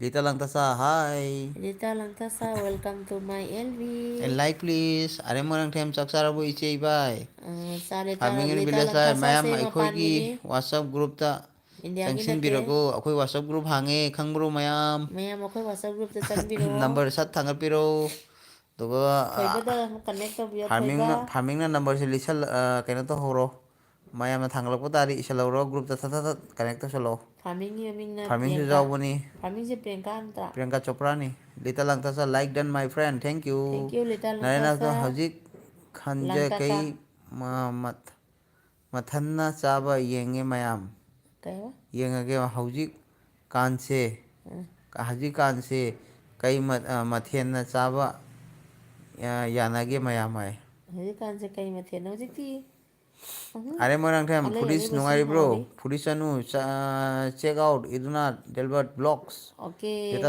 ꯂꯤꯇꯥ ꯂꯪꯊꯁꯥ high. Hello ꯂꯤꯇꯥ, Ramesh ꯍꯥꯎ ꯏꯆꯦ ꯑꯥꯔ ꯌꯨ ꯏꯌꯥꯝꯕ ꯀꯩꯀꯩ ꯂꯤꯇꯥ? ꯃꯊꯦꯜ ꯑꯥꯔ ꯇꯧꯔꯒꯦ? ꯌꯨ ꯇꯦꯀꯦꯟ ꯗꯤꯅꯔ ꯑꯩꯈꯣꯏ ꯂꯤꯇꯥ? ꯀꯩ ꯏꯟꯖꯥꯡꯅꯣ ꯆꯥꯏꯗꯣ ꯃꯌꯥꯝ ꯑꯝꯇ ꯍꯥꯏꯕꯤꯈꯣ꯫ ꯑꯩꯈꯣꯏ ꯉꯁꯤ ꯉꯥꯔꯤ ꯊꯣꯡꯕ ꯆꯥꯖꯔꯦ, ꯉꯥꯔꯤ ꯊꯨꯝꯌꯥꯛꯄꯤ ꯊꯣꯡꯕ ꯑꯦꯝ ꯆꯥꯖꯔꯦ, ꯗꯤꯒꯤ ꯈꯥꯃꯦꯟ ꯁꯤꯒ ꯑꯁꯤꯟꯕꯤ ꯂꯩꯕ ꯆꯝꯊꯣꯡ ꯃꯌꯥꯝꯁꯦ ꯑꯩ ꯆꯥꯔꯦ꯫ ꯍꯌꯦꯡ ꯂꯣꯏ ꯁꯦꯌꯔ ꯇꯧꯒꯅꯤ ꯑꯩ ꯃꯩꯇꯩ ꯃꯌꯥꯝꯁꯤ ꯆꯦꯅꯦꯜ ꯑꯩꯒꯤ ꯀꯝꯃ꯭ꯌꯨꯅꯤꯇꯤꯗ꯫ ꯑꯦꯝ ꯗꯤ ꯕ꯭ꯂꯣꯛ ꯏꯆꯦ ꯑꯩꯒꯤ ꯆꯦꯅꯦꯜꯗꯣ ꯅꯣꯡꯃꯗ ꯁꯞꯄꯣꯔꯠ ꯀꯌꯥꯔꯛ ꯁꯤꯌꯔ ꯇꯧꯕꯤꯌꯨ꯫ ꯇꯧꯖꯥꯒꯦ ꯈꯪꯕ꯭ꯔꯥ?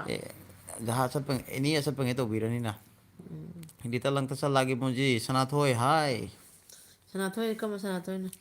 ꯁꯤ ꯑꯩꯈꯣꯏ ꯈꯨꯟꯒꯤ ꯁꯅꯥꯊꯣꯏꯗꯔꯥ ꯈꯪꯗꯦ ꯀꯅꯥꯅꯣ ꯁꯅꯥꯊꯣꯏ ꯍꯥꯏ ꯍꯥꯏꯔꯦꯀꯣ꯫ ꯍꯦꯜꯂꯣ ꯑꯩ ꯏꯃꯥꯟꯅꯕꯗꯨꯗꯁꯨ ꯈꯪꯗꯦ꯫ Lita Langtasa I love you emoji Kasar couple like Lita Langtaka. Lita ꯂꯪꯇꯥꯀꯥꯁꯦ ꯏꯃꯣꯖꯤ ꯌꯥꯝ Hello, there my dear friend. ꯐꯨꯗꯤꯁꯅꯨ My dear friend, please do not send emojis too much.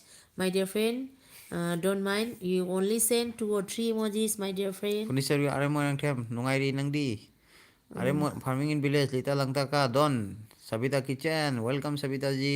Savita ji कैसे हो? एक लाइक एलबी कर में आने दीजिए। के लिए धन्यवाद सविता जी।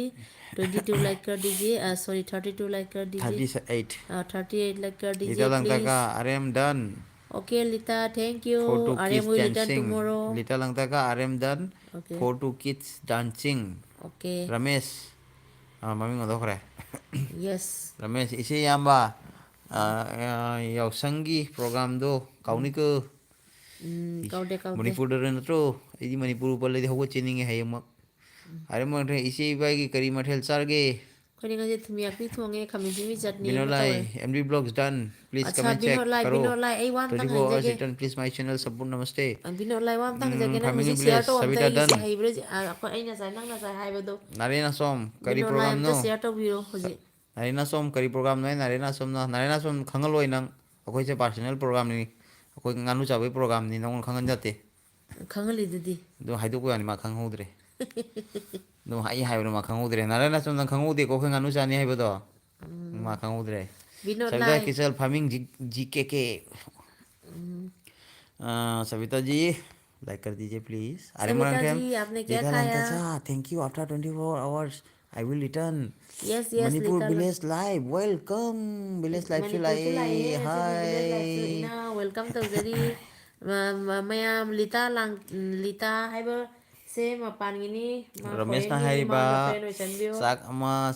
चाक अमतंग चामिनसी तौबनी हौदोंग आई मांगोंदा अरेना सोम सेफ ग्रुप ता इशू एड तौबिरगो Hoi hoi thoiba. Do akhoi Thoiba narena chom. Thoiba नंगी Narena chom. अखोइ Narena chom थोइबदो काई aingondadi चखरगेने leibani phone थोइ number. नारेबुदी Okay, लेने hiyeng pige narena chom nangi phone number do ko.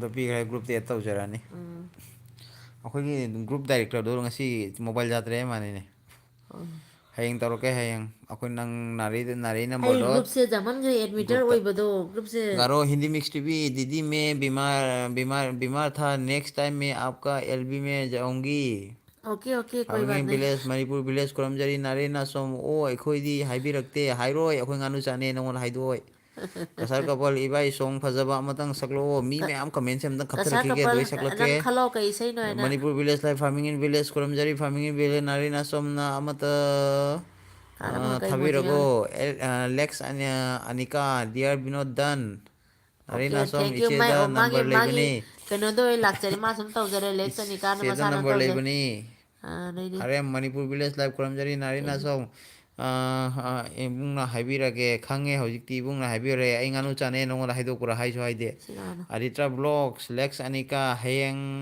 हयेंग return तौबिरको आरके अथोइबा Okay, thoiba nungsi nachebu support tabiba ado emoji jam thabirakano ina अनिखक warobigano. नत्र अहुमुक थाबिरो Ani kano da video da changmadi emoji thani mo thau kisum kai de life ता LB da जातबा jamna thaba jade ba ko. R M Manipur Village Live are Morantam blog R M Suramjari नते भाई में are के नत्रा RK Thoibani. Are के इनाव वारागनु नचे न Farming in हाइबसे Village L Mayam B Thoiba ददी channel इमोजी so जम थाबा support to जाते Biramo Farming in Village Live to Thoibaratra. Thoiba Lactris to be MountOkrabnico Farming Kitchen Savita Kitchen High Farming G please check. Farming R no K wonder Athoiba Savita Sankre comment तो बिरो Savita Kitchen new come to say. Okay Vinolai Ramesh done. Please come and check. Karo 24 hours. सिकरन Karo 24 hours. Return please my channel support. Okay Namaste. Binod लाइ आई Arko वा तंग athaba हंजगे Binod hoiche. लाइ Hoiche arkena. होय Adita होय blog. किसुम Iba कायदे egisu share to view. Tawuni nangi di. Adita gi di mamang daina share to ukrabani. Hanai अदो hayang mo mung tawge mayam se. Binod लाइ नसीना Manipur question Village they Live. खुबिरो Narena som done. Narena som Manipur Village Live na give pikre Ramesh. Ramesh ta isi yamba do amuk wanthagini ko ising khara pitha Nuksibana Ramesh. अदो फरेने मयाम अईगिसे Sabita Kitchen share अमता Manipur तोबिरो ji come to share share say. Share करो please guys Narena share करो som Ibung Ramesh na hairek ide. Hairek i. Hairek je Garo Hindi Mix TV on Adita Vlog Sabita Kitchen done. Are Moratem ichi ibai nahandagi yengja hodre nahandi yengja hodre ngasi loina yengba ibai iche naitharami नहीं थारीमी naibani aina fazna nai hangam mayamse हयेंगदी nganu Sabita चारक्ताय Kitchen को Garoji kam Sabita Kitchen na Garoji kam mere गारुजी का Binolai hairak o iche share दो थेंगो laikai koibada ताहो tahodre अदो बिनो लाइ share दो थेंगो नसेगी जो share अमता थेंगो नंग नंगरांग असहाय हंगो दो एलबी दे शेयर कमाई my तौरी lovely हाइबदो को friends Garo friends Manipur अखंग friends अखंग comment बोलो comment हाइने सी किसुम कायदे share तौरो Narena som thank you hai hanjarke होय Manipur होय village बिनो लाइ शेयर तौरो शेयर दो farming in थेंगो ना village life ising thago share दो थेंगगने wanthagini दोइदो WhatsApp Instagram कया मयाम थोकपनि दी मथक्ता अमक अंगांग तना चिना खा लेमनि सीदगी होबनि अदैदो थेंगु कइनो इदो सीदे होबदो sigi de create comment hai le bini da do comment do dum sang ra dum ja apni bin angang mo thengri dum sang ja बिनो re लाइ अंगांग मन अंगांग थेंग लेमनि do great tik tik great chong le me iro great do be comment है ना फंगबरा अदैदो सम share ता गरो जारे RK athoi ba official yam nung sie mayam se thagasari RK athoi ba kasar couple like Manipur village yeah sure okay are mo nang them nang bu chabagi yeng na ba nganu chabagi yeng na ba ready da leire ise ibai hi hi hi aidi nganu machin do kananu thoi chamo soi na doi ni doi do noi piu ga hera kani losan dam doi Alex anika adita dan thank you Ramesh iche nangna iche nangna iyambada khwaidagi nungsiba ama leiramgani ado hairago aduga iyamba nangsu iche da kai nungsiba yauge aidi mayam nungsido nam ichano bado mama mali made ngo nungside सी कइना mummy दो kamuno Alex Alex anika Alex Alex Anika thank you आपको मेरा friend लोग कल narena return songsi di करेगा manam la ise utia sang basargo Narayan स्वामीना याम नुसी उती असंग मसे ngamakan na chajarake inaw are mo nang them ise sarido amuktang haibirago share do amuktang haibiro wai ho share do hojiki ako elbi matamda share ai lebani share do thengbiro share tꯧꯕꯁꯦ ꯃꯤꯗꯨꯒꯤ video ꯆꯦꯅꯦꯜꯗꯣ ꯄꯨꯊꯣꯛꯄꯤꯔꯣ hoji ai elbi se share tawro ꯄꯨꯊꯣꯛꯑꯒꯅꯦ ꯑꯦꯜꯕꯤꯗꯣ ꯄꯨꯊꯣꯛꯑꯦꯗꯅ ꯑꯗꯨꯝ aigi channel do doidu wan share ai na iro elbi se dadu share ai na ile bani share do thengo ꯃꯈꯥꯗ E ꯂꯩꯕꯅꯤ ꯑꯗꯨꯝ ꯁꯤꯌꯥꯔ ꯍꯥꯏꯅ share ai na ine lebani nakanda share do thengo thengaga daidu WhatsApp Instagram kaika mayam thokpani Facebook kaika aduga nate mathakta credit haira create comment create create haina leirangmani angang bana ꯑꯗꯨꯝ tana ꯆꯪꯕꯨ ꯆꯪꯉꯗꯤ chingaga ꯑꯗꯨꯝ ꯈꯪꯕꯅꯤ duga sum thenga mathakta mayam leiramado Instagram kaika leiba dugi mathakta tongana i leibani mathakta Manipur village life ꯗꯤꯃꯥꯄꯨꯔꯗ blogger ꯌꯥꯎꯕ꯭ꯔꯣ dimapur ꯗꯤꯃꯥꯄꯨꯔꯗꯩ gi blogger ꯌꯥꯎꯕ꯭ꯔꯣ yauri yauri keke metei ꯀꯦꯀꯦꯗꯣ ꯗꯤꯃꯥꯄꯨꯔꯒꯤꯅꯤ keke inaw comment tabiro ꯑꯦꯁ binola Thadoi Sana ꯍꯨꯌꯦꯝꯄꯣꯛ ꯍꯥꯏ ꯀꯔꯤ ꯂꯥꯏꯐꯅꯣ ꯁꯤꯁꯨ oh ꯑꯩꯈꯣꯏ ꯃꯅꯤꯄꯨꯔꯒꯤ ꯃꯥꯜꯂꯤ akhoi ꯊꯥꯗꯣꯏ ꯁꯅꯥ ꯍꯥꯏꯔꯤꯁꯦ thadoi sana Manipur aigi party Thadoi ꯁꯅꯥꯁꯦ ꯑꯝꯇꯪ ꯍꯪꯖꯜꯂꯨ ꯀꯥꯏꯒꯤꯅꯣ ꯍꯥꯏꯅ thadoi sana nachena seisiga ꯑꯦꯜꯕꯤ ꯁꯥꯟꯅꯔꯤꯕꯅꯤ ꯃꯌꯥꯝ ꯋꯥꯔꯤ ꯁꯥꯟꯅꯔꯤꯕꯅꯤ ꯑꯩ ꯑꯦꯜꯕꯤꯗ ꯂꯥꯛꯄꯤꯕ ꯌꯥꯝ ꯑꯩꯈꯣꯏꯒꯤ ꯊꯥꯒꯠꯆꯔꯤ ꯃꯅꯤꯄꯨꯔ ꯄꯥꯔꯇꯤ ꯊꯥꯗꯣꯏ ꯁꯅꯥꯁꯦ ꯑꯝꯇꯪ ꯁꯠ ꯆꯪꯍꯟꯕꯤꯌꯨ ꯀꯔꯥꯏꯅꯣ ꯀꯔꯤꯅꯣ ꯀꯗꯥꯏꯗꯒꯤꯅꯣ ꯍꯥꯏ ꯍꯦꯜꯂꯣ ꯅꯃꯁꯇꯦ ꯈꯨꯔꯨꯝꯖꯔꯤ ꯍꯧꯒꯠꯆꯔꯤ ꯐꯝꯖꯔꯤ Arita blogs Manipur village live return ꯇꯧꯕꯤꯔꯝꯃꯣ ꯕꯤꯅꯣꯠ ꯂꯥꯏ ꯏꯕꯥ ꯏꯆꯦ ꯇꯧꯈ꯭ꯔꯦ ꯌꯥꯔꯕꯣ ꯕꯤꯅꯣꯠ ꯂꯥꯏ ꯍꯩꯔꯕꯣ ꯍꯩꯔꯦ ꯕꯤꯅꯣꯠ ꯂꯥꯏ ꯍꯩꯔꯦ ꯑꯗꯨꯗꯤ ꯐꯥꯏꯟ ꯇꯥꯔꯦ ꯅꯔꯦ ꯅꯥꯁꯣ ꯌꯥꯏꯌꯦ ꯏꯆꯦ ꯏꯁ ꯌꯥꯝ ꯊꯤ ꯍꯩꯕꯩ ꯋꯥꯅꯤ ꯌꯥꯏꯌꯦ ꯏꯆꯦ ꯀꯥꯏꯅ ꯂꯣꯏꯔꯒ ꯀꯞꯄꯦ ꯍꯥꯏꯔꯣꯗꯣ ꯅꯪꯅ ꯗꯥꯏꯔꯤ ꯕꯥꯟ ꯐꯝꯃꯒ ꯅꯔꯦ ꯍꯔꯥꯎꯕꯅꯤꯀꯣ ꯅꯥꯁꯣꯝ ꯌꯥꯏꯌꯦ ꯏꯆꯦ ꯃꯅꯤꯄꯨꯔ ꯚꯤꯂꯦꯖ ꯂꯥꯏꯚ ꯍꯧꯖꯤꯛ ꯂꯣꯏ ꯂꯣꯜ ꯑꯗꯤꯇ꯭ꯔꯥꯁ ꯍꯧꯖꯤꯛ ꯂꯣ ꯃꯅꯤꯄꯨꯔ ꯚꯤꯂꯦꯖꯅ ꯍꯧꯖꯤꯛ ꯂꯣ ꯑꯗꯤꯇꯥ ꯍꯥꯏꯔꯤꯕ ꯑꯠꯆꯥ ꯔꯃꯦꯁ ꯏꯆꯦ ꯌꯥꯝꯕꯒꯤ ꯂꯥꯏꯐ ꯆꯪꯂꯨꯔꯕ ꯑꯋꯥꯕ ꯂꯣꯏꯅ ꯍꯦꯛ ꯀꯥꯎꯏ ꯑꯩꯁꯨ ꯌꯥꯝꯅ ꯉꯥꯏꯍꯥꯛ ꯀꯣ ꯌꯥꯝꯅ ꯉꯛꯑꯦ ꯑꯋꯥꯕ ꯀꯥꯎꯕ ꯑꯩꯅ ꯉꯥꯡꯕ ꯃꯈꯣꯟꯁꯦꯅꯤ ꯃꯌꯥꯝ ꯑꯋꯥꯕ ꯀꯥꯎꯏꯁꯦ ꯕꯤꯅꯣꯠ ꯂꯥꯏ ꯑꯦꯁ ꯊꯥꯗꯣꯏ ꯁꯅꯥ ꯚꯤꯗꯤꯑꯣ ꯂꯩꯇꯦ ꯑꯗꯨꯅꯤ ꯃꯥꯕꯨꯗꯤ ꯚꯤꯗꯤꯑꯣ ꯂꯩꯇ꯭ꯔꯕꯁꯨ ꯃꯤꯇꯩꯅꯤ ꯃꯅꯤꯄꯨꯔꯒꯤ ꯑꯣꯏꯔꯝꯒꯅꯤ ꯊꯥꯗꯣꯏ ꯁꯅꯥ ꯊꯥꯗꯣꯏ ꯁꯅꯥ ꯏꯅꯥꯎ ꯀꯩ ꯑꯥꯔ ꯀꯦ ꯂꯝꯒꯤꯅꯣ ꯑꯝꯇ ꯂꯩꯔꯛꯀꯤ ꯃꯥꯜꯂꯤ ꯍꯥꯏꯕꯤꯔꯝꯃꯣ ꯁꯅꯥꯅꯕꯩ ꯊꯥꯗꯣꯏ ꯁꯅꯥ ꯑꯥꯔ ꯀꯦ ꯃꯣꯏꯔꯥꯡꯊꯦꯝ ꯆꯦ ꯑꯣꯀꯦ ꯇꯧꯈ꯭ꯔꯦ ꯂꯥꯏꯛ ꯑꯥꯔ ꯀꯦ ꯇꯧꯈ꯭ꯔꯦ ꯃꯣꯏꯔꯥꯡꯊꯦꯝ ꯅꯪꯒꯤ ꯀꯩ ꯂꯩꯀꯥꯏꯒꯤꯅꯣ ꯏꯅꯥꯎ ꯑꯝꯇ ꯍꯥꯏꯕꯤꯔꯛꯑꯣ ꯑꯥꯔ ꯀꯦ ꯃꯣꯏꯔꯥꯡꯊꯦꯝ ꯀꯥꯎꯔꯦ ꯅꯆꯦꯁꯦ ꯑꯔꯦꯝꯅꯤꯍꯦ ꯑꯥꯔꯑꯦꯝꯔꯣ ꯑꯥꯔ ꯀꯦꯔꯣ ꯑꯥꯔ ꯑꯦꯝ ꯍꯥꯏꯔꯣ ꯑꯥꯔ ꯀꯦ ꯊꯥꯗꯣꯏ ꯑꯣ ꯁꯅꯥ ꯑꯥꯔ ꯀꯦ ꯐꯥꯔꯃꯤꯡ ꯑꯊꯣꯏꯕ ꯑꯥꯔ ꯀꯦ ꯚꯤꯂꯦꯖ ꯑꯊꯣꯏꯕ ꯐꯥꯔꯃꯤꯡ ꯚꯤꯂꯦꯖ ꯁꯤꯌꯔꯗ ꯆꯪꯕꯤꯔꯣ ꯑꯗꯨꯒ ꯁꯤꯌꯔ ꯄꯣꯁ ꯍꯥꯏꯅ ꯇꯧꯕꯅꯤ ꯑꯗꯣ ꯅꯝꯃꯣ ꯑꯣ ꯂꯥꯏꯐꯇꯗꯤ ꯂꯥꯏꯞꯇ ꯏꯅꯥꯎ ꯇꯣꯡꯉꯥꯜꯂꯝꯒꯅꯤ ꯂꯥꯏꯐꯇ ꯇꯣꯉꯥꯟꯕꯅꯤ ꯑꯗꯩꯗꯤ ꯅꯠꯇꯦ ꯂꯥꯏꯐꯀꯤꯅꯤ ꯃꯥ ꯍꯥꯏꯔꯛꯏꯁꯤꯅ ꯐꯥꯔꯃꯤꯡ ꯏꯟ ꯚꯤꯂꯦꯖ ꯊꯥꯗꯣꯏ ꯁꯅꯥ ꯀꯩ ꯂꯝꯅꯣ ꯅꯥꯔꯦ ꯅꯥꯁꯣꯝ ꯆꯦ ꯑꯩꯗꯤ ꯀꯝꯃꯨꯅꯤꯇꯤ ꯑꯣꯏꯅ ꯇꯧꯕꯅꯦ ꯑꯣ ꯀꯥꯏꯗꯦ ꯑꯗꯨꯁꯨ ꯌꯥꯝ ꯑꯗꯤꯇꯥ ꯅꯨꯡꯁꯤ ꯕ꯭ꯂꯣꯛ ꯃꯅꯤꯄꯨꯔ ꯚꯤꯂꯦꯖ ꯂꯥꯏꯚ ꯍꯌꯦꯡ ꯔꯤꯇꯔꯟ ꯇꯧꯕꯤꯔꯝꯃꯣ ꯑꯦꯁ ꯊꯗꯣꯏ ꯁꯅꯥ ꯏꯆꯦ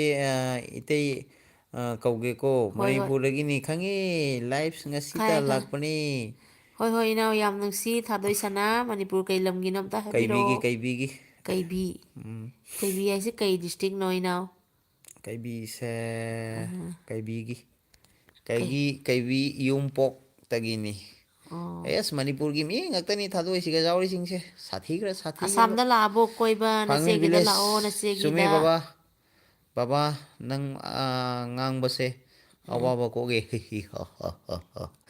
ꯌꯦꯀꯨ ꯃꯅꯤꯄꯨꯔ ꯚꯤꯂꯦꯖ ꯂꯥꯏꯚ ꯑꯣ ꯁꯣꯏꯗꯅ ꯇꯧꯖꯔꯛꯀꯦ ꯑꯣ ꯌꯦꯀꯨ ꯊꯥꯒꯠꯆꯔꯤ ꯊꯦꯡꯛ ꯌꯨ ꯁꯒꯤꯇꯥ ꯀꯤꯁꯝ ꯅꯥꯔꯦꯖꯤ ꯀꯝ ꯇꯨ ꯁꯦ ꯅꯥꯔꯦꯖꯤ ꯃꯥ ꯅꯥꯔꯦ ꯍꯥꯏ ꯃꯥꯅꯦ ꯑꯥꯔ ꯑꯦꯝ ꯑꯠꯆꯥ ꯃꯣꯏꯔꯥꯡꯊꯦꯝ ꯅꯥꯔꯦ ꯌꯩꯕ ꯅꯥꯔꯦ ꯅꯥꯆꯣꯝꯗꯅꯤ ꯃꯥ ꯍꯥꯏꯁꯦ ꯑꯠꯆꯥ ꯑꯠꯆꯥ ꯅꯥꯔꯩ ꯅꯆꯧ ꯅꯥꯔꯩꯗ ꯆꯪꯕꯤꯔꯛꯑꯣ ꯃꯥꯏ ꯆꯦꯅꯦꯜꯗ ꯃꯥꯅ ꯑꯗꯨꯝ ꯆꯪꯉꯨꯗꯅ ꯀꯔꯤ ꯀꯔꯤ ꯁꯕꯤꯇꯥ ꯇꯧꯔꯤꯅꯣ ꯁꯕꯤꯇꯥ ꯁꯕꯤꯇꯥꯅ ꯍꯥꯏꯕ ꯁꯕꯤꯇꯥꯅ ꯑꯥꯔ ꯑꯦꯝ ꯃꯣꯏꯔꯥꯡꯊꯦꯝ ꯅꯥꯔꯦ ꯅꯥꯆꯣꯝ ꯑꯩꯒꯤꯁꯨ ꯑꯃꯨꯛꯇꯪ ꯁꯦꯝ ꯄ꯭ꯂꯤꯖ ꯂꯥꯏ ꯊꯣꯏꯔꯩꯁꯅꯥ ꯀꯔꯤꯕꯤ ꯔꯣꯝꯗꯒꯤ ꯅꯠꯇ꯭ꯔꯣ ꯃꯥꯅꯤ ꯌꯥꯏꯌꯦ ꯒꯃꯥ ꯍꯨꯏ ꯀꯅꯥꯅꯣ ꯒꯃꯥꯏ ꯑꯅꯧ ꯒꯃꯥ ꯄ꯭ꯂꯁ ꯍꯥꯏꯅ ꯑꯃ ꯂꯥꯛꯑꯦ ꯃꯥꯅ ꯍꯨꯏꯌꯦ ꯑꯩꯈꯣꯏꯁꯨ ꯍꯥꯏ ꯒꯃꯥ plus welcome to my L B please like ꯅꯥꯔꯦ ꯅꯥꯆꯣꯝ ꯎꯌꯨꯝꯄꯣꯛꯇꯒꯤ ꯈꯪꯉꯦ Adita blog thank you Manipur village life ꯁꯣꯏꯗꯅ ꯎꯔꯤꯄꯣꯛꯇꯒꯤ ꯍꯥꯏꯔꯣ ꯀꯩ ꯀꯩꯕꯤ ꯎꯏꯄꯣꯛ ꯎꯌꯨꯝꯄꯣꯛ ꯎꯌꯨꯝꯄꯣꯛ Adita blog thank you Manipur village life ꯁꯣꯏꯗꯅ Sabita kitchen Adita ji please check okay okay support करो गाइस लोग ꯑꯗꯤꯇꯥ एक ꯅꯪꯉꯣꯟꯗ दूसरे को ꯁꯕꯤꯇꯥ सपोर्ट ꯀꯤꯆꯟ करो ꯆꯪꯈ꯭ꯔꯦ अं, ꯁꯕꯤꯇꯥ ꯅꯥꯟ ꯂꯥꯛꯑꯝꯕꯅꯤ ꯑꯩꯈꯣꯏꯒꯤ ꯋꯥꯀꯛꯄꯨ ꯆꯪꯉꯝꯕꯅꯤ ꯃꯥ ꯁꯥꯟꯅꯕꯅꯤ ꯁꯞꯄꯣꯔꯠ ꯇꯧꯕꯅꯤ सुविधा की जगह 24 से जाता दिमाग लाई ꯁꯕꯤꯇꯥꯁꯨ ꯂꯥꯛꯄꯅꯤ ꯑꯗꯩꯗꯤ ꯃꯅꯤꯄꯨꯔ ꯚꯤꯂꯦꯖ ꯂꯥꯏꯐ ꯃꯣꯁ pleasure okay Bino thank you ꯂꯥꯏ ꯊꯥꯗꯣꯏꯁꯅꯥ ꯀꯩꯕꯤ ꯔꯣꯝꯗꯒꯤꯔꯣ मानी ꯅꯔꯦ आइए ꯅꯆꯣꯝ ꯇꯧꯒꯦ ꯍꯌꯦꯡ ꯇꯧꯕꯤꯔꯒꯦ ꯑꯥꯔ ꯑꯦꯝ ꯔꯣꯃꯦꯁ ꯑꯩꯗꯤ ꯂꯥꯏꯛ ꯀꯃꯦꯟ ꯁꯤꯌꯔ ꯁꯕꯁꯀ꯭ꯔꯥꯏꯞ ꯑꯃꯠꯇ ꯈꯪꯗꯦ ꯑꯩꯒꯤ ꯍꯥꯏꯕꯕꯨ ꯏꯆꯦ ꯏꯌꯥꯝꯕ ꯁꯨꯃꯥꯏꯅ ꯏꯌꯥꯝꯕ ꯄꯨꯜꯂꯒ ꯋꯥꯔꯤ ꯁꯥꯟꯅꯕꯁꯤ ꯈꯛꯇꯅꯤ ꯅꯨꯡꯉꯥꯏꯕ ꯌꯥꯝꯅ ꯃꯅꯤꯄꯨꯔ ꯚꯤꯂꯦꯖ ꯂꯥꯏꯐ ꯑꯁꯥꯝ ꯀ꯭ꯋꯥꯏꯗꯒꯤꯅꯣ ꯏꯆꯦ मानी ꯏꯕꯥꯏ ꯍꯣꯏꯁꯦ ꯑꯩꯈꯣꯏꯔꯣ ꯑꯁꯥꯝ ꯍꯣꯖꯥꯏꯒꯤꯅꯤ ꯑꯁꯥꯝ ꯍꯣꯖꯥꯏꯁꯤ ꯑꯁꯥꯝ ꯑꯁꯥꯝ ꯍꯥꯏꯖꯕ ꯃꯌꯥꯝ ꯋꯥꯅꯤ ꯃꯩꯇꯩꯅ ꯑꯩ ꯄꯥꯜꯂꯕꯅꯤ ꯋꯥ ꯑꯃꯇꯪ ꯍꯥꯏꯖꯒꯦ ꯑꯩ ꯁꯤꯁꯤꯒ ꯃꯌꯥꯝꯗꯁꯨ ꯉꯥꯏꯍꯥꯛꯀꯤ ꯆꯤꯟꯒꯤ ꯅꯠꯆꯗꯦ ꯅꯣꯏꯅꯕꯨ ꯂꯥꯛꯄ ꯍꯣꯖꯥꯏꯗ ꯑꯁꯥꯝꯗ ꯂꯥꯛꯑꯗꯤ ꯅꯆꯦꯒꯤ ꯐꯣꯟ ꯋꯦꯜꯀꯝ ꯅꯝꯕꯔ ꯄꯤꯔꯤꯗꯨꯅꯤ ꯅꯆꯦꯒꯤꯁꯤꯒ ꯂꯥꯛꯑꯣ ꯋꯦꯜꯀꯝ ꯑꯩꯁꯦ ꯅꯆꯦꯒꯤꯗ ꯃꯅꯤꯄꯨꯔꯒꯤ ꯊꯨꯡꯐꯝꯅꯤ ꯍꯤꯞꯊꯛꯁꯤ ꯂꯦꯛꯊꯣꯛꯁꯤ ꯆꯥꯊꯣꯛꯁꯤ ꯊꯥꯖꯔꯣꯏꯌꯦ ꯍꯌꯦꯡ ꯑꯩ ꯃꯅꯤꯄꯨꯔ ꯀꯣꯏ ꯑꯉꯝ ꯂꯥꯛꯄ ꯃꯌꯥꯝꯗ ꯑꯉꯝꯕ ꯃꯌꯥꯝ ꯎꯅꯁꯤ ꯑꯗꯨꯒ ꯎꯅꯕ ꯃꯌꯥꯝꯗꯣ ꯑꯝꯇꯪ ꯊꯥꯖꯔꯣꯏꯌꯦ ꯑꯁꯨꯛ ꯂꯥꯞꯅ ꯂꯩꯔꯒ ꯁꯨꯛ ꯁꯥꯊꯤ ꯁꯥꯊꯤꯕ ꯁꯨꯛ ꯑꯆꯧ ꯑꯆꯧꯕ ꯃꯤ ꯀꯃꯥꯏꯅ ꯈꯪꯅꯔꯝꯃꯤꯅꯣ ꯀꯥꯏꯅ ꯑꯩꯒꯁꯤ ꯅ ꯄꯝꯃ ꯄꯨꯒꯦꯒ ꯍꯥꯏꯔꯛꯀꯅꯤꯀꯣ ꯇꯧꯒꯅꯨ ꯏꯀꯥꯏꯖꯩ ꯃꯤ ꯃꯃꯥꯡꯗ ꯄꯧꯔꯥꯕꯤꯒꯤ ꯑꯣꯖꯥ ꯍꯦꯂꯦ ꯁꯣꯅꯤꯌꯥꯖꯤ ꯃꯩꯄꯥꯛ ꯑꯞꯂꯣꯗ ꯃꯥꯏ ꯂꯤꯡ your life thank you Savita kitchen new come to say Adita blog thank you Savita kitchen मैं कल रिटर्न कर दूंगी नयना सोम मनी ꯀꯩꯒꯤ ꯀꯩꯕꯤ ꯍꯦꯜꯂꯒꯦ ꯃꯅꯤ ꯀꯩꯒꯤ ꯍꯦꯜꯂꯒꯦ ꯌꯥꯏꯀꯣ ꯍꯦꯜꯂꯒ ꯕꯤꯅꯣ ꯂꯥꯏ ꯏꯆꯦ ꯏꯕꯥꯏ ꯊꯥꯗꯣꯏ ꯁꯅꯥ ꯑꯩꯈꯣꯏ ꯂꯝꯒꯤ पुनले अखोई अच्छा लंबी पुल्ले थादोई सना से मोई ओ लंबी का ओ पुल्ले ओ ओ ओ लंबी पुल्ले है रो mayam thadoi sana yes thadoi sana ina RK अथोई nangi को ऑफिशियल थादोई सना noi आएगी lakai gi ni bino lai do support to channel bio में सपोर्ट तो भी masu प्लीज गमा आदिता jam join nau na us haujarat pani bino lai do nangi me friend नो jing नो jo वो khara जम share लई है मयाम अंक share का to संगे bio दु ano KM20 ब्लॉग्स नमस्ते KM फ्रेंड नमस्ते वेलकम माय एलवीज नमस्ते जी आप मेरे एलबी में आपका स्वागत है मेरे नया नया प्यारे दोस्तों लोग आ रहे हैं सबिता टाइमिंग किचन है KM20 ब्लॉग्स KM20 जी आप कैसे हो प्लीज़ हमारे एलबी में सबिता किचन जोड़े रहिए के सिस्टर फुल वॉच से करना मी वीडियो जेंग अपना मधी फुल वॉच तौनबा नत्रसु मी मंगा तो सु येंगो जामपाय दैदी इसे लई तंदरकनी KM20 blog watching from Nepal oh welcome my Nepali oh friend KM20 कस्तो छ तपाईँ राम्रो छ तपाईँ खाना खान्छो हजुर हजुरलाई राम्रो छ आई will return soon Garo Hindi mix भी आदिता ब्लॉग दीदी मैं आपको ज्वाइन कर लिया है कल हमको भी रिटर्न कर लेना दीदी ओ आदिता यस द यस गारो यस न था कि बा yes yes my dear video के ओल्ड साथ फ्रेंड्स कमेंट कनेक्ट करना इच है अदर आपको अभी सपोर्ट इच सबको अदर कॉल दे दूंगी मेरा सबिता किचन के मणिपुर जी गमा गमा प्लस ओके गमा Manipur will join us Manipur village था गमा आई विल रिटर्न फार्मिंग विलेज लाम थादोई सना आईगी चैनल द सब तौबिरको गमा ओके KM20 जोइन गमा दिदी KM20 मेते हेलो मलाई नेपाली थाहा छैन आई एल भी अलिकति रिटर्न थाहा आई छ विल रिटर्न गमा रमेश इचे याम्बा नोगी नक्ता लागागा कयाम कुइना लैहनबा ngamgani lakta lau khangani लाओ लाओ लाओ KM20 ब्लॉग्स नोङो हेलो लैनिंबो मतम फाव एवरीवन लैरो कैसम KM20 ने कायदे हेलो एवरीवन है मयाम दा हाय रे Manipur village live Binod live brother done Gunita Meitei hi Gunita welcome Gunita गुनिताइना वरो गुनीता बिगनु सुसंगपनि नंगी अखोय ममिंगसे एलबी दा अखोय स्वाय मनाकी इनांग अमगा ममिंग माने दुगे दुगे मा मारे खनना गुनीता मुरोन सु हाइजेबनी अखोय एलबी दा जाम तोय गुनिता तोय गिसु लाए सपोर्ट तो बिनो गुनिता गिसु चैनल लेबनी मांगदसु मयाम सपोर्ट तो भी अनो फ्रेंड मयाम मयाम आईगी फ्रेंड मयाम गुनीता दा अमतंग याओ याओ कित तौसलो बिनोद लाइना गुनिता का फ्रेंड लेबरो गमा David farming craft village live join Gunita गमा दसु फ्रेंड सपोर्ट तो भी मयाम पुनमा बिनोद लोई लाइ सपोर्ट तो चमिनसी पुंग क्या तारगे खंडे कली हे पुंग 3 तारे दैदी ꯑꯩ ꯉꯁꯤ ꯅꯦꯠꯁꯦ ꯀꯔꯝ ꯃꯇꯝ ꯂꯣꯏꯗꯣꯏꯕ ꯈꯪꯗꯦ ꯖꯥꯝ ꯂꯣꯏꯊꯣꯛꯈꯤꯕ꯭ꯔꯥ ꯈꯪꯗꯦ बिनोलाई थादोई सना वीडियो हापो पुंसी पीदी मेते कुइरे थेंगनदबा है पीदी मेते ꯄꯤꯗꯤ ना ꯃꯩꯇꯩ ꯅꯨꯡꯉꯥꯏꯔꯤꯕꯣ ꯄꯤꯗꯤ सुमे सुमे ꯄꯤꯗꯤ ꯅꯉꯣꯟꯗ ꯅꯆꯦꯅ ꯅꯨꯃꯤꯠ ꯅꯤꯅꯤ ꯃꯃꯥꯡꯗ ꯒꯤꯐ KM20 ꯄꯤꯈꯤꯕꯅꯤ ब्लॉग्स टू ऑल ꯑꯥꯏꯗꯤꯗꯒꯤ ꯑꯇꯣꯞꯄ नमस्ते ꯑꯥꯏꯗꯤꯗꯒꯤ ꯒꯤꯐ यूट्यूब 3 फैमिली ꯄꯤꯈꯤꯕꯅꯤ ꯐꯪꯕ꯭ꯔꯥ ꯑꯝꯇ ꯍꯥꯏꯕꯤꯔꯛꯑꯣ मी कमेंट जामी नंगी दो हिंगा कोन हंगो एस थादोई सना मयाम आई कॉल लाकपा आई कैबू कैबी युमपोक्तगिनी कैबी उयुमपोक्तगिनी कॉल लाकपा माई कॉल लामदना कैबी युमपोक्तगिनी अरे मंगथम नारे नासोम डन सोइदना अमुक्ता तौबिरको नारे नासोम डन सोइदना अमुक्तंग तौबिरमो विनोलाई मणिपुर थैंक्स फार्मिंग विला KM20 नमस्ते नारे नासोम आरएम तौगे तौगे कसार कपुल खुरमजरी KM20 मैं ठीक हूँ आरएम मोरंग थेम नारे नासोम थैंक यू कमा आई एम फ्रॉम राजस्थान ओहो राजस्थान क्या हाल है भाई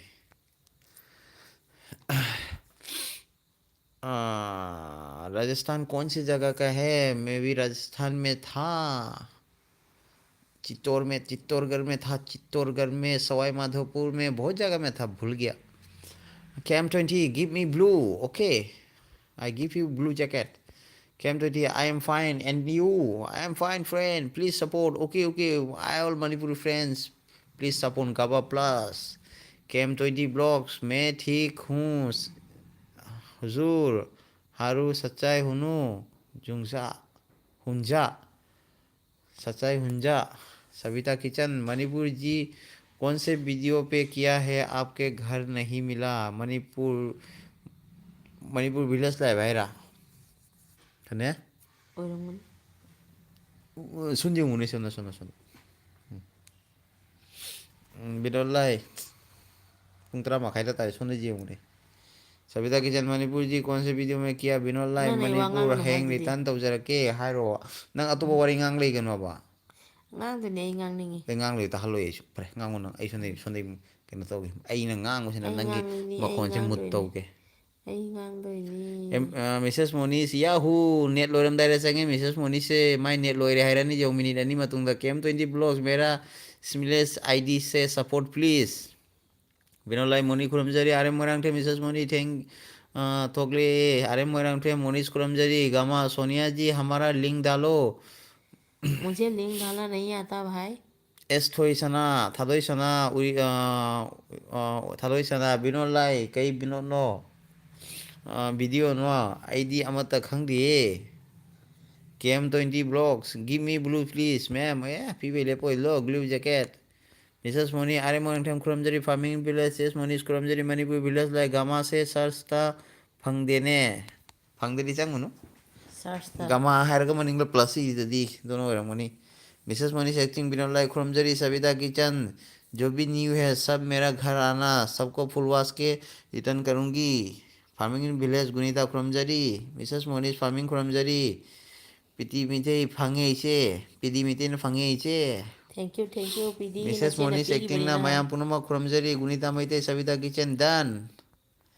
ꯑꯩꯅ ꯃꯌꯥꯝ ꯄꯨꯝꯅꯃꯛꯇ ꯄꯤꯈꯤꯕꯅꯤ ꯅꯍꯥꯟ ꯅꯨꯃꯤꯠ ꯍꯨꯝꯅꯤ ꯃꯃꯥꯡꯗ Binod line S Thadoi Sana Ichana Pamjaba video Namo Ichena Pamjaba Ichana Pamjaba Purisanu Mayam ngasi wari luhongba chalubagi ngasi wari luhongba chalubagi iba ise good night meet yadre hoy pothara kem 20 namaste Binod Mrs. Moniz na Binod lai S Thadoi Sana ai Paurabini Es thadoi sana binol lai se power bidi ni ai gunita maitei MV Rajasthan Ajmer Ganganagar में था Gunita Maiti Rajasthan Ganganagar Ajmer Ajmer and Ganganagar Ganganagar Ajmer से ऐसु चलम में चतप दी थबम की चलम बहुमनी money निकल रमे गंगानगर तो खनी ले रमे कोयम 20 ब्लॉक आइने चलम दी श्रीनगर गने जम्मू कश्मीर के तंगा दोन मैगी अथे ऑल इंडिया थुंगे केम 20 ब्लॉग्स हेलो फूडीज इसिंग दौसो ꯊꯝꯅꯤꯡꯗꯦ ꯏꯪꯉꯤ ते इसिंग दौसो चलो ꯊꯝꯅꯤꯡꯗꯦ ना ꯏꯪꯉꯤ कना फूल म कना कंगमनी ꯀꯪꯗꯦ ꯉꯁꯤꯗꯤ फार्मिंग विलेज साधो सना सब तबीरगो ओ ए चैनल दा खुद उसमाय थम ꯃꯌꯥꯝ ꯁꯞꯄꯣꯔꯠ ꯇꯧꯃꯤꯟꯅꯧ ꯑꯩꯈꯣꯏ ꯂꯣꯏ ꯁꯞꯄꯣꯔꯠ ꯇꯧꯔ ꯆꯠꯃꯤꯟꯅꯁꯤ ꯃꯌꯥꯝ ꯃꯌꯥꯝ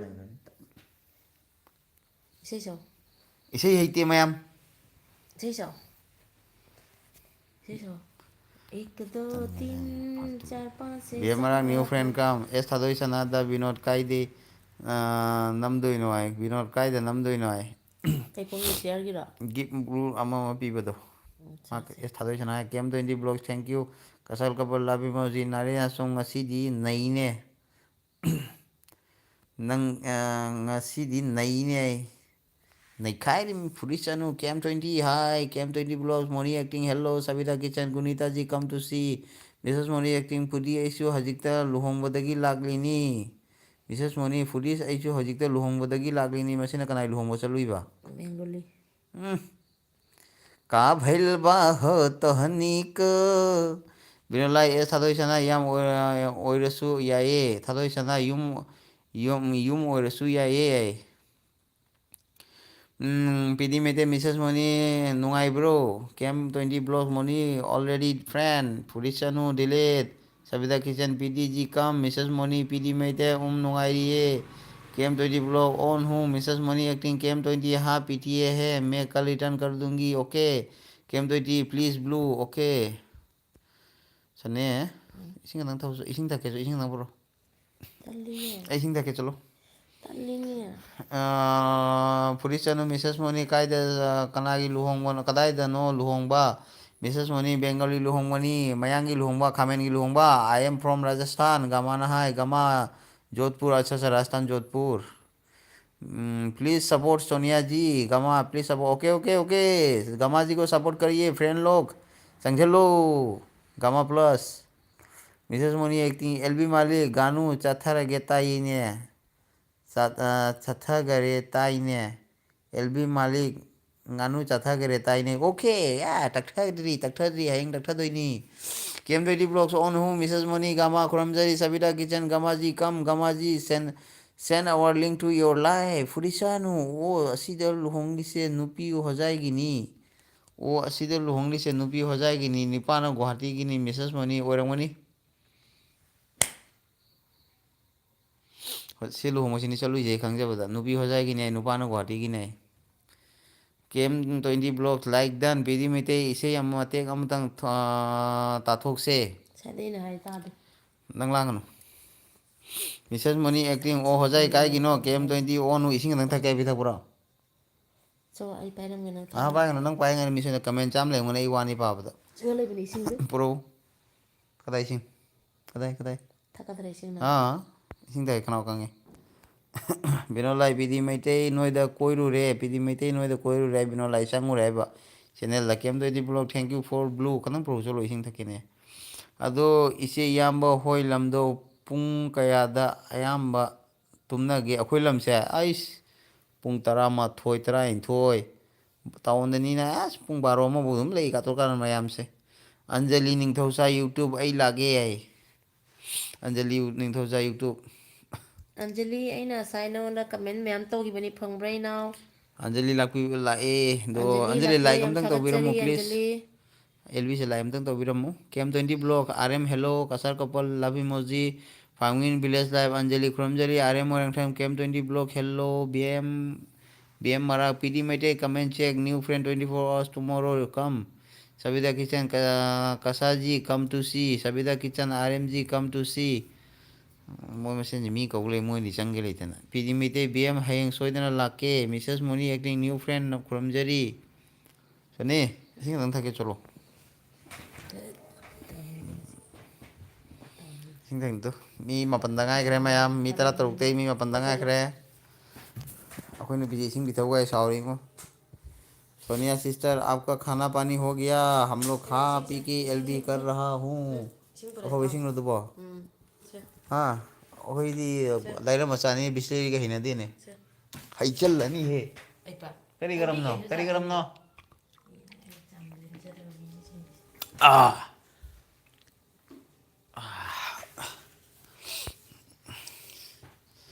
आपका खाना पानी हो गया क्या विनोद लाई सबिता खुरमजरी नारायण सोम हाय अंजलि निंथौजा यूट्यूब कई मथेल चारगे इसे खरदी थेंगेदा ngꯜꯂꯤ ꯍꯧꯖꯤꯛ ꯄꯨꯡ ꯀꯌꯥ ꯇꯥꯔꯒꯦꯅꯦ ꯄꯨꯡ 10 ꯃꯈꯥꯏꯗ ꯇꯥꯔꯤ 10:35ꯗ ꯇꯥꯔꯤ ꯉꯜꯂꯤ सविता किचन विनोद जी कैसे हो अरे मोरंगथेम इबाई इसे हंदकती यादरे ननाव से नुंगतीगी एलबी ज्वाइन तौब ngamdre करी मरमगिनो विनोद लाई सविता किचन खुरमजरी केम 20 block RM done farming in village लाई आरएम टेंथा काय वाइदगिनो टेंथा गिरो आरएम से असुमिसुमि टेंथा गिने हागिबने मित्रा हमदोय सुरे केम 20 blogs BM done BM the 1020 ना चंग्रे रमेश इचे याम्बगी सुमाइना हयेंवाई ऐ नुपी थीरब मतुंग लाइव थागे ठाव ठाव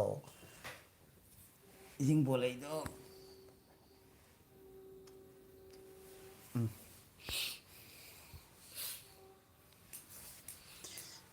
हयेंने रमेश ने मा नुपी थीरब मतुंग सुमाइ मास एलबी सानागे अरे ꯀꯔꯝ ꯃꯇꯝ मोरंगथेम ꯊꯤꯗꯣꯏꯅꯣ ꯅꯨꯄꯤꯗꯣ ꯍꯌꯦꯡ ꯊꯤꯔꯣ ꯑꯩꯈꯣꯏꯗ ꯄꯨꯔꯛꯑꯣ ꯆꯦꯜꯂꯣ ꯃꯌꯥꯝ ꯀꯁꯥꯔꯗ ꯃꯅꯤꯄꯨꯔꯒꯤ ꯅꯤꯄꯥ ꯃꯆꯥ ꯄꯨꯝꯅꯃꯛ ꯑꯗꯨꯒꯕꯨ ꯐꯔꯛ ꯇꯥꯒꯗꯣꯏꯗꯤ ꯃꯥ ꯅꯪ ꯅꯨꯄꯤꯗꯣ ꯄꯨꯔ ꯑꯩꯈꯣꯏꯗ ꯆꯦꯜꯂꯧ ꯁꯤꯒꯕꯨ ꯂꯥꯛꯑꯗꯤ ꯊꯤ ꯐꯪꯉꯔꯣꯏꯗꯕꯅꯤ ꯃꯩꯇꯩ ꯉꯥꯛꯇꯅꯤ ꯁꯤꯒ ꯏꯃꯥ ꯏꯄꯦꯝꯃ ꯍꯣꯖꯥꯏꯁꯤꯒ ꯂꯩ ꯃꯩꯇꯩꯁꯤꯅꯤ ꯃꯩꯇꯩꯅ ꯄꯥꯜꯂꯝꯃꯤ ꯍꯣꯖꯥꯏꯁꯦ ꯑꯥꯏꯔꯦꯝ ꯃꯣꯏꯔꯥꯡꯊꯦꯝ ꯃꯅꯤꯄꯨꯔ ꯗꯤꯃꯥꯄꯨꯔꯗꯤ ꯄꯨꯡ 2.5 ꯂꯝꯃꯦꯟꯇꯅꯤ ꯍꯣꯖꯥꯏ ꯑꯩꯁꯦ अरे मोरंगथेम केम 20 सी आई विल रिटर्न टुमारो नारेसम केम 20 नेपाली हमको थोड़ा थोड़ा आता है ज़्यादा नहीं मालूम समझ लेता है लेकिन बोल नहीं पाती थाओ यंतक आइको कसार कपल मैम सपोर्ट तौबिरोगो आई हंजरके फुरिचनु मिसेस मोनी अदुदी खंगदे नुपी से लुहोंबगी पोलोय सेटपा थबक तौरी हाय ꯄꯥꯔꯂꯔꯗꯁꯨ ꯇꯧꯔꯝꯒꯅꯤ ꯑꯗꯨꯗꯤ अरे Moirangthem farming in village life टेंथा लेबुंग ꯗꯒꯤꯅꯤ ꯍꯩꯕꯨꯡꯗꯒꯤꯅꯦ ꯇꯦꯡꯊꯥ ꯍꯩꯕꯨꯡꯗꯒꯤ ꯋꯥ ꯍꯩꯕꯨꯡ ꯌꯥꯝ ꯆꯥꯔꯝꯒꯅꯤ ꯐꯥꯔꯃꯤꯡꯁꯦ ꯑꯥꯔꯦ ꯃꯣꯏꯔꯥꯡꯊꯦꯝꯁꯦ ꯁꯕꯤता ꯃꯌꯥꯝ ꯑꯩ किशन ꯂꯥꯛꯄꯗꯗꯤ ꯉꯥꯅꯨ थोꯡ ꯄꯤꯖꯧ नारी जी come Hemlata Ravi lifestyle 41 likes is welcome Hemlata लेंसले मयाम नोगलमदाई जौरमनी हेमलता संगे ꯍꯦꯝꯂꯇꯥꯒꯤ सविता किचन चनु जी कम ꯍꯦꯝꯂꯇꯥꯒꯤ ꯉꯁꯥꯏ ꯃꯇꯦꯛ ꯉꯥꯏꯍꯥꯛꯀꯤ ꯚꯤꯗꯤꯑꯣꯗꯣ ꯌꯦꯡ ꯅꯨꯡꯉꯥꯏ ꯍꯤꯞꯄꯤꯉꯩꯗ ꯂꯥꯛꯑꯒ ꯚꯤꯗꯤꯑꯣꯗꯣ ꯑꯩꯅ ꯌꯦꯡꯉꯝꯕꯅꯤ सविता किचन सिसु मयाम से कौ लेरे चंगो चंगो ने सविता किचन से करी खल्ली मयाम ना अपाम लेरी चंबियो सविता किचन सु सपोर्ट टोबियो फार्मिंग इन विलेज लाइफ ओ तेंथादा मी खरदी लेखिबनी Savita kitchen new come to say आरे मोरांगथेम इबाई इचेदा इचे इबाई सादेदा हाहा हेबुंग चादे बीएम मराक न्यू फ्रेंड कम बीएम मराक से सपोर्ट तौदबे यावरो मैम सपोर्ट न तब बीएम मराक से बीएम मराक ꯀꯩꯅꯣ बीएम मराक सपोर्ट टोबियो अरे मोरांगथेम farming in village life a मी कया खंगदे फार्मिंग मा मी खंग माने अरे मोरांगथेम मी क्या खंगना दिया है बिनो लाई MK20 blog done please comment check करो 24 hours return please my channel support Hemlata Ravi Savita kitchen I am coming your home Savita kitchen और सविता जी जा रहे हैं आपके घर पे हेमलता विनोद लाई हेमलता रवि खुरमजरी मिसेस मोनिस वगैरह हाय हेलो तर में मिसेस मोनिस मांग रहे ma'am R M Moirangthem BM मराक ऑलरेडी डन सविता किशन के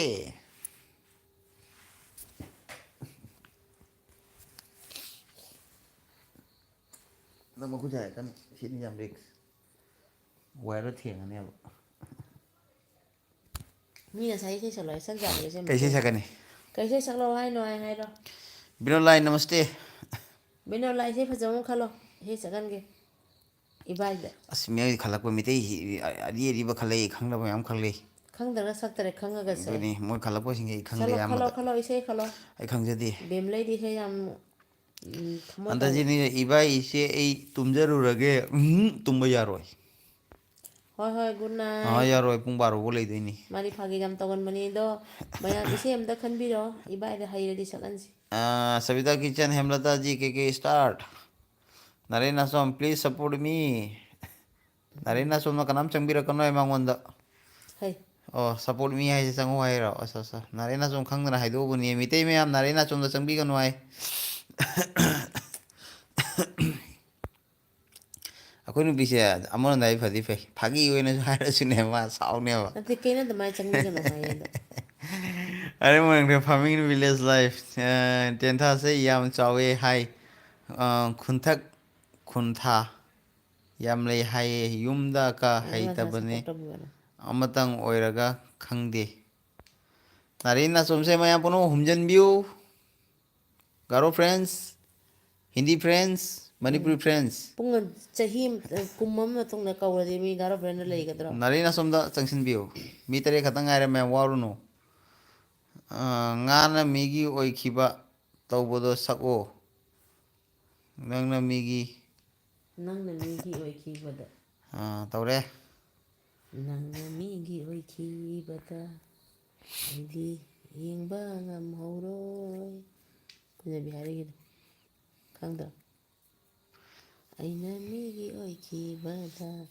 ꯅꯪꯗꯤ ꯌꯦꯡꯕ ꯉꯝꯒꯗ꯭ꯔꯥ ꯍꯥꯏꯕꯗꯣ ꯑꯗꯨꯕꯨꯔꯣ ꯂꯥꯏꯕꯛꯇ ꯇꯝꯃꯝꯃꯅꯤ ꯌꯦꯡꯅ ꯂꯩꯔꯨ ꯕꯤꯅꯣ ꯂꯥꯏ ꯍꯦꯝꯂꯇꯥ ꯔꯕꯤ ꯅꯣꯏꯗ ꯀꯣꯏꯔꯨꯔꯦ ꯑꯣꯀꯦ ꯑꯣꯀꯦ ꯃꯤꯁꯦꯁ ꯃꯣꯅꯤꯁ ꯃꯥꯡꯈ꯭ꯔꯦ ꯗꯦꯕꯤꯠ ꯀ꯭ꯔꯥꯞ ꯃꯥꯡꯈ꯭ꯔꯦ ꯑꯃꯨꯛ ꯈꯪꯍꯦꯟ ꯍꯦꯟꯒꯠꯂꯦ ꯃꯤ 10 ꯁꯨꯈ꯭ꯔꯦ ꯃꯌꯥꯝ ꯏꯆꯦ ꯑꯝꯇ ꯈꯟꯕꯤꯔꯛꯑꯣ ꯅꯪꯅ ꯃꯤꯒꯤ ꯑꯣꯏꯈꯤꯕꯗꯣ ꯍꯩꯇꯦ ꯍꯥꯏꯌꯦ ꯑꯗꯣ ꯃꯥꯅ ꯉꯥꯡꯕꯁꯦ ꯃꯌꯥꯝ ꯋꯥꯔꯧꯕꯤꯒꯅꯨ ꯁꯨꯝ ꯃꯥꯅ ꯁꯨꯃꯥꯏꯅ ꯁꯨꯝ ꯃꯉꯣꯟꯗ ꯀꯩꯝ ꯈꯟꯗꯕ ꯁꯨꯃꯥꯏꯅ ꯁꯨꯝ ꯉꯥꯡꯕꯅꯤ ꯏꯕꯥꯏꯅ ꯁꯛꯑꯣ ꯍꯥꯏꯔꯦ ꯏꯆꯦꯅ ꯑꯣꯏ ꯁꯛꯑꯦ ꯅꯣꯏ ꯏꯆꯦꯅ ꯃꯈꯣꯟ ꯌꯥꯝ ꯐꯖꯕꯅꯤ ꯃꯥ ꯃꯑꯣꯡ ꯇꯥꯕꯅꯤ ꯑꯩ ꯉꯥꯎꯔꯤꯁꯦ ꯏꯃꯥ ꯑꯩ ꯏꯁꯩꯗꯅꯤ ꯍꯩꯇꯦꯗ ꯄꯨꯔꯛꯏꯁꯦ ꯃꯥꯏ ꯃꯌꯥꯝ ꯃꯈꯣꯟꯁꯤꯒꯅꯦ ꯑꯩꯅ ꯉꯥꯎꯅ ꯆꯨꯝꯕ꯭ꯔꯣ ꯄꯨꯔꯛꯏꯁꯦ ꯑꯩꯅ ꯍꯥꯏꯕ ꯏꯁꯩꯗꯨꯔꯣ ꯑꯩꯅ ꯑꯗꯣ ꯃꯆꯦꯝ ꯍꯥꯏꯕꯗꯣ ꯖꯤ ꯑꯦꯁ ꯏꯁꯅꯦꯜ ꯇꯤꯚꯤ ꯃꯤꯛꯁ ꯍꯥꯏ ꯒꯤꯇꯥꯡꯔꯥꯡ ꯗꯣꯡꯗꯣꯗꯦ ꯑꯟꯆꯤꯡꯕ ꯖꯤ ꯑꯦꯝ ꯏꯁꯅꯦꯜ ꯔꯤꯄ꯭ꯔꯦꯡꯔꯥꯡ ꯃꯤꯊꯤꯂꯥ Namengaba.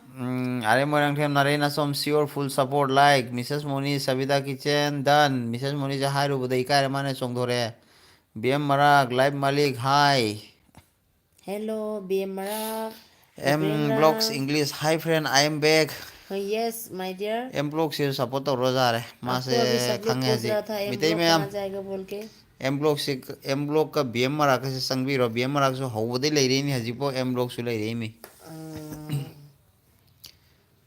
BM Marak संग ने भी रो BM मबानी Marak. से मिताई में हम कना ले बस संग भी रो BM Marak and M Blocks Ramesh Narina som aisu support to biramo mayam Tahu tahu punamang loy support to bina punamang. nupi pamde nupi pamde ay chene la no puchange hello friend naina Welcome. Hello, Ina. Welcome. do Thagachari. bleras hi sister bleras sange do Bleras, hello. se support to bina malak bone ko gis Bleras, welcome to my LV. bleras भाई क्या हाल है खाना खा लिया आप How are you, my dear friend? Hindi खंग बनी B B M blogs Mrs Moni acting return my bag Mrs Moni M block ते रिटर्न तो बिखरो ꯋꯥꯔꯧꯕꯤꯒꯅꯨ ꯔꯤꯇꯟ ꯇꯧꯕꯤꯈ꯭ꯔꯣ ꯅꯥꯔꯦꯟ ꯑꯁꯣꯝ ꯏꯇꯩ ꯑꯩꯗꯤ ꯌꯨꯝ ꯄꯥꯜꯂꯔꯣꯏ ꯑꯗꯨꯝ ꯀꯣꯏꯕ ꯑꯣꯏꯅ ꯂꯥꯛꯀꯦ ꯍꯧꯔꯦ ꯅꯥꯔꯦꯟ ꯑꯁꯣꯝꯁꯦ ꯍꯧꯔꯦ Lao, lao, naray na chong ano friend ma'am la ise support to sanbiu. Garo friend changak pa hingay dili B blog English ay la ko do mangondo support to biu. ꯃꯌꯥꯝ ꯅꯥꯔꯦꯟ ꯑꯁꯣꯝꯁꯦ ꯌꯨꯝ ꯄꯥꯜꯂꯔꯣꯏ ꯄꯥꯜꯂꯔꯣꯏ ꯍꯥꯏꯁꯤ ꯅꯍꯥꯟꯁꯨ ꯍꯥꯏꯔꯝꯃꯤ ꯉꯁꯤꯁꯨ ꯍꯥꯏꯔꯦ ꯑꯗꯣ ꯃꯌꯥꯝꯅ ꯀꯔꯤ ꯍꯥꯏꯔꯤꯅꯣ ꯃꯌꯥꯝꯒꯤ ꯑꯄꯥꯝꯕ ꯃꯣꯠ ꯑꯝꯇꯪ ꯊꯥꯗꯕꯤꯔꯛꯎ ꯃꯤꯁꯦꯁ ꯃꯣꯅꯤ ꯑꯩ ꯀꯣꯏꯔꯨꯕꯅꯤ ꯁꯕꯤꯇꯥ ꯀꯤꯆꯟ ꯍꯣꯏꯗ ꯖꯦꯁ ꯏꯁꯅꯦꯜ TV new friend come to my channel RM Moirangtham, M Blocks English, where are you from? M Blocks English, where are you from, my friend? Anjali Ningthauza, Aisu support Taubiu Mayam. Gisu Punam hoi Tauzage, hoi Anjali Anjali do gichu to support biu ko. Taubiu. Ako loy support to mina si maya punam support to sa M mina Blocks, si. I am from Assam. Masik Khangi ni M goma. blog আপুনি আসাম কোনখিনিৰ পৰা কৈছে আসাম কোন জেগাৰ হয় অনুগ্ৰহ কৰি অলপ ঠাইৰ নামটো কৈ দিব এম এম ব্লগ ইংলিছ আপুনি M অসমৰ Blocks এই বড়ো কাছাৰী মালি। আপুনি অসমৰ কোন জেগাৰ পৰা কথা কৈছে আমাৰ লগত যোগাযোগ কৰিছে আপুনি অনুগ্ৰহ কৰি যদি বেয়া নাপায় আপুনি কোন ষ্টেটৰ পৰা কৈছে চৰি আপুনি কোন ডিষ্ট্ৰিক্টৰ পৰা ক'ৰ পৰা কৈছে অলপ জনাব M Blocks আপোনাৰ ঘৰ ক'ত পৰে কোন ডিষ্ট্ৰিক্টত পৰে কৈ দিব প্লিজ আপুনি বড়ো কছাৰী হয়নে Binolai Anjali done please come and check karo 24 hours return please my channel Balgito YouTube Balgit do YouTube channel 45 lakhs come oke oke balgito Mrs. Moni thank like you toromo Mrs. ripengrang Moni's like toromo balgito ripengrang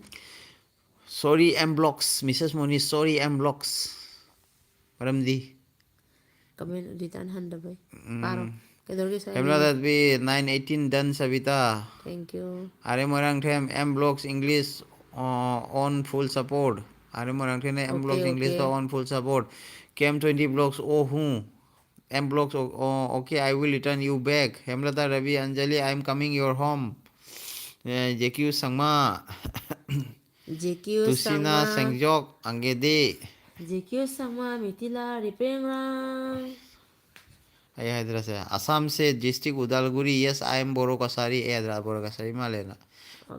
আপুনি okay Asamiya ক'ব পাৰেনে কওকচোন বিনোদ লাই where লেকাই Wari লেকাই কৈবদা ইবাই ৱাৰে লেকাই কৈবদা ইবাই hoi hoi hoi nga potharo M blocks done ising thao came 20 M blocks done M blocks done আপুনি অসমীয়া ভাষা ক'ব পাৰেনে মই কাইলৈ হাঁহ মাংসৰ আখ ৰেচিপি মুকবাং উঠাম দেই ভাইটি বড়ো কছাৰীত কি কয় আখম জাখম মাখম জাখম কিন্তু মাখম মানে ভাত Pirala এই কবিতা কেম দি M blogs done K M 20 blogs নে M blogs done M blogs আপোনাক ডান কৰিছে J Q Changma Anjali Christmas video' को शेयर का तो bro please share video Mrs Moni M blogs English done ब्लिजर स्मार्क how are you I am fine Romita Mangang, nice live full support tꯧjari. Thank you, Romita. Romita sisu Manipurgi male. Romita, welcome. Akhoi Nasegi mitegi asengwa mingdi LB-da Manipur maigida Thagattari. tholi. Mangang sagai hai hai na. Romita Mangang sisu Manipurgi mali. Mitei Manipurgi aigi friend mayam Romita Mangang sisu address hangjan biro ichu. Cam Blocks 20 Bliras done.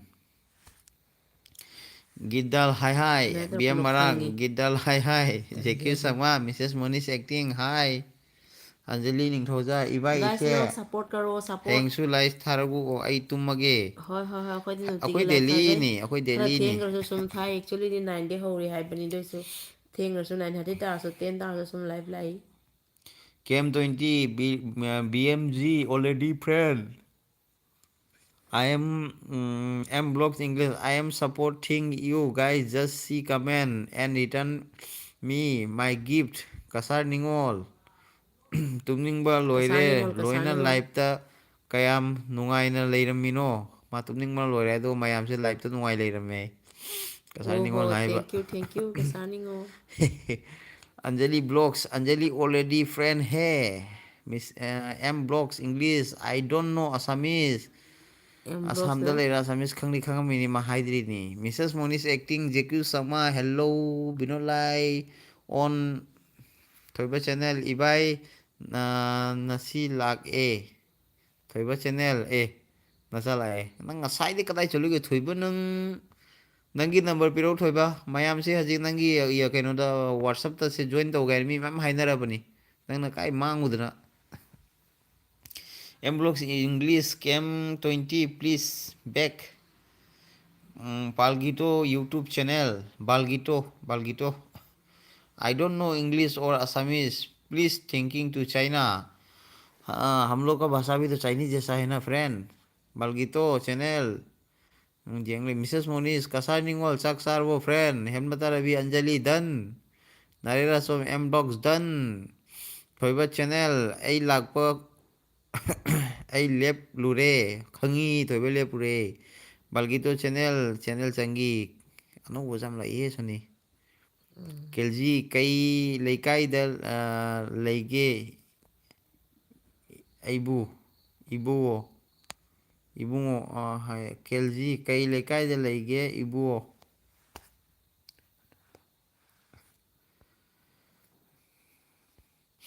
Kasar ningol sare sabida kitchen hemlata ji dan.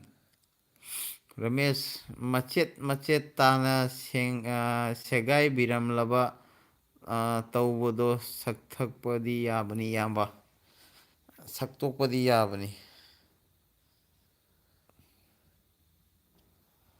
Astagfirullah hakat sabana kaino hai. Ne? Masi masi tanari ka miskin. Khangdibo hemlata rebi aigisu WhatsApp group add to biro thoiba nangi number thanglo mayam WhatsApp group ta sangke thoiba thoiba gi number thangat biro thoiba gi number du mayam phone number sat caption bigo my WhatsApp tu ga WhatsApp number do thoiba nangi WhatsApp number do piro mayam du go sangjarani nangna loi samjan biro mblocks okay thanks Binolai Thoiba channel Ichabu Noida Koirure Sabita Kitchen MG come to see Mrs. Moni Anjali done Hemlata Ravi Sabita se Haujikta Aina Tauki Manamu Hanjalagle Hemlata Ai Kangadre Thoiba channel Mayam Harau Ganu Ai ngasi WhatsApp do Loina Ben Sare Hairaga number do pijage ngasai dagi yengbagi yade yengbadi yade सारे हायरगा number दो पिजगे येंबदी यादे थोइबा कमाई तौने सिलो अखोई group तो कनाना कमाई सेंगिबनो अदम खंगलो दुगे दम number दो लौनरगा जारनी अरेना सम हाई थोइबा एम ब्लॉक्स ना watch video and support okay Kasar निंगोल ग्रुप ता चंगलगा करी तौरे हाइनो अखोई ग्रुप अमा हांगिबा व्हाट्सएप ग्रुप अमा अखोई एलबी फ्रेंड मैम सिगे अदो नंबर दो पिनाइबा केम 20 ब्लॉक्स नारे done Thank you, Binolai thank you. Kasar Ningol Noida Koirure very nice Are Morang Tem Kasar Ningol Ise Kuramjari Biliras TV thank you tomorrow back KM20 blocks Sabita Kitchen new come to say Hemlata Ravi Kasar Kidin Matinja Kibu Giurani Hemlata Ravi Kasar Kasar ꯑꯂꯤꯌꯥ ꯅꯨꯡꯉꯥꯏꯔꯤ ꯃꯤ ꯃꯆꯥꯗꯤ ꯏꯆꯥ ꯑꯆꯧꯕꯅꯤꯅ ꯀꯃꯦꯟꯀ ꯀꯌꯥꯝ ꯂꯥꯛꯇꯦꯗ K M 20 blogs ꯕ꯭ꯂꯤꯔꯥꯖ ꯗꯟ ꯃꯤꯁꯦꯁ ꯃꯣꯅꯤ ꯑꯦꯛꯇꯤꯡ ꯑꯩ ꯆꯥꯛ ꯆꯥꯔꯨꯒꯦ ꯀꯩꯅꯣ ꯂꯨꯍꯣꯡ ꯆꯠꯂꯣ ꯆꯥꯛ ꯆꯥꯔꯨꯒꯦ ꯍꯥꯏꯁꯤꯕꯣ ꯉꯁꯤ ꯄꯨꯔꯅꯤꯃꯥꯅꯤ ꯁꯕꯤꯇꯥ ꯀꯤꯆꯟ ꯕ꯭ꯔꯤꯔꯥꯖꯖꯤ ꯀꯝ ꯊꯣꯏꯕ ꯆꯦꯅꯦꯜ ꯅꯦꯅꯦꯗ ꯒ꯭ꯔꯨꯞ ꯑꯃ ꯑꯦꯗꯃꯤꯟꯗꯤ ꯄꯤꯈꯤꯕꯅꯤ ꯑꯩꯒꯤꯗꯤ ꯌꯥꯗ꯭ꯔꯦ ꯚꯦꯟ ꯆꯥꯔꯦ ꯅꯦꯅꯦ ꯁꯣꯅꯤꯌꯥꯅ ꯂꯣꯏꯅ ꯍꯥꯞꯄꯤꯔꯣ ꯅꯪ ꯒ꯭ꯔꯨꯞ ꯑꯦꯗꯃꯤꯟ ꯌꯥꯝꯃꯟꯒꯤꯅ ꯍꯥꯞ ꯌꯥꯒꯗ꯭ꯔꯅꯦ ꯁꯣꯅꯤ ꯅꯪꯕꯣ ꯃꯁꯤꯗꯤ ꯃꯈꯜ ꯃꯊꯦꯜ ꯂꯣꯏ ꯊꯥꯗꯔꯣ ꯀꯩꯅꯣꯗ ꯀꯩꯅꯣꯗꯣ ꯀꯔꯤ ꯀꯅꯥ ꯊꯥꯗꯔꯅꯤ ꯁꯤꯗꯤ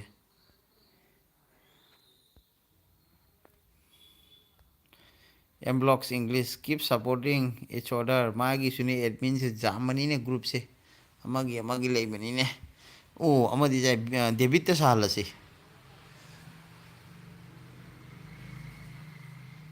ꯑꯦꯝꯕ꯭ꯂꯣꯛꯁ ꯏꯪꯂꯤꯁ ꯗꯦꯕꯤꯠꯇ ꯕꯤꯅꯣ ꯂꯥꯏ ꯗꯦꯕꯤꯠꯇ ꯐꯣꯟ ꯇꯧꯔꯒ ꯍꯥꯏꯒꯣ ꯋꯥꯆꯞ ꯒ꯭ꯔꯨꯞ ꯁꯦꯝꯃꯣ ꯍꯥꯏꯅ Savita kitchen please new come my home Mrs Moni acting ꯑꯩ ꯂꯨꯍꯣꯡꯕꯗꯒꯤ ꯆꯥꯛ ꯆꯥꯔꯛꯇꯦ ꯉꯁꯤ ꯄꯨꯔꯅꯤꯃꯥꯅꯤꯅ ꯑꯣ ꯑꯁ ꯑꯁ ꯂꯥꯏꯒ ꯑꯗꯨꯝ ꯁꯥꯊꯤꯅꯤꯡꯕꯩ ꯋꯥꯅꯤꯅꯦ ꯑꯦꯝꯕ꯭ꯂꯣꯛꯁ ꯏꯪꯂꯤꯁ ꯑꯩꯈꯣꯏꯗꯤ ꯂꯥꯏꯒꯁꯤ ꯈꯪꯗꯦꯅꯦ ꯆꯨꯝꯅ ꯂꯥꯞꯅ ꯑꯗꯨꯝ ꯈꯨꯔꯨꯝꯖꯔꯤꯁꯤꯅ ꯂꯣꯏꯔꯦ please watch my new video ꯄ꯭ꯔꯦꯕꯤꯠ ꯃꯔꯥꯛ ꯑꯦꯝ ꯕ꯭ꯂꯣꯛꯁ ꯏꯪꯂꯤꯁ ꯗꯟ ꯄ꯭ꯔꯦꯕꯤꯠ ꯃꯔꯥꯛ ꯋꯦꯜꯀꯝ ꯐ꯭ꯔꯦꯟ ꯋꯦꯜꯀꯝ ꯄ꯭ꯔꯦꯕꯤꯠ ꯃꯔꯥꯛ ꯋꯦꯜꯀꯝ ꯄ꯭ꯔꯦꯕꯤꯠ ꯃꯔꯥꯛ ꯋꯦꯜꯀꯝ ꯃꯌꯥꯝ ꯑꯩ ꯆꯥꯛ ꯆꯥꯈꯤꯒꯦꯀꯣ ꯉꯥꯏꯔꯝꯃꯣ ꯑꯩ ꯍꯦꯝꯂꯇꯥꯅꯁꯨ ꯊꯣꯏꯕ ꯆꯦꯅꯦꯜ ꯀꯀꯥ ꯗꯦꯕꯤꯠꯇꯁꯨ ꯄꯤꯈꯤꯕꯅꯤ ꯑꯦꯗꯃꯤꯟꯗꯣ ꯊꯣꯏꯕ ꯅꯪ ꯗꯦꯕꯤꯠꯀꯤ ꯅꯝꯕꯔ ꯈꯪꯉꯗꯤ ꯐꯣꯟ ꯇꯧꯁꯜꯂꯣ ꯐꯣꯟ ꯇꯧꯁꯜꯂꯒ ꯃꯉꯣꯟꯗ ꯁꯔ ꯍꯥꯏꯈ꯭ꯔꯣ ꯃꯥꯅ ꯁꯝꯖꯔꯅꯤ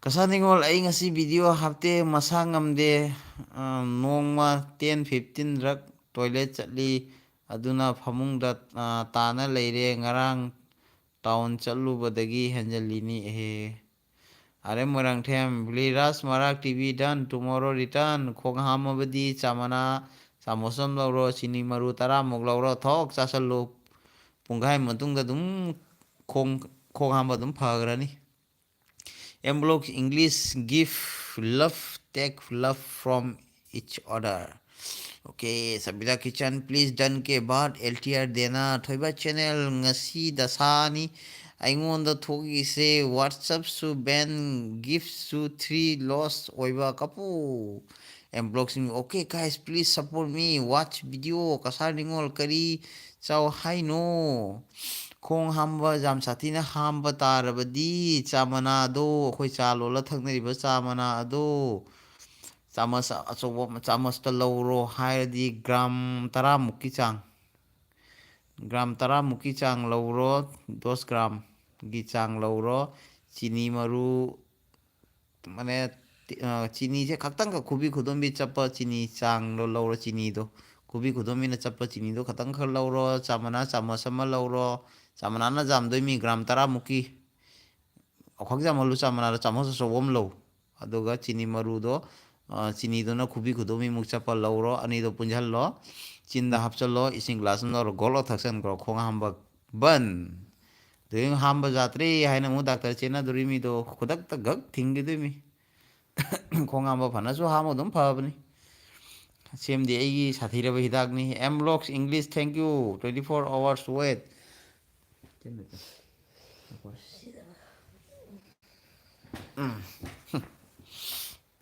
बिनोला ब्लिरस मराक TV done please comment check करो 24 hours return please my channel कचेसा TV hello friend good evening with 50 like good evening friend welcome friend me चजोकमा थोइबा आई हेंग फोन तौगे कगा देवित मांगोन तौरा हाइगो मांगोन सब लोई सेमलो प्रेबित मराक हम तो ओनली लाइक देना ए होस्ट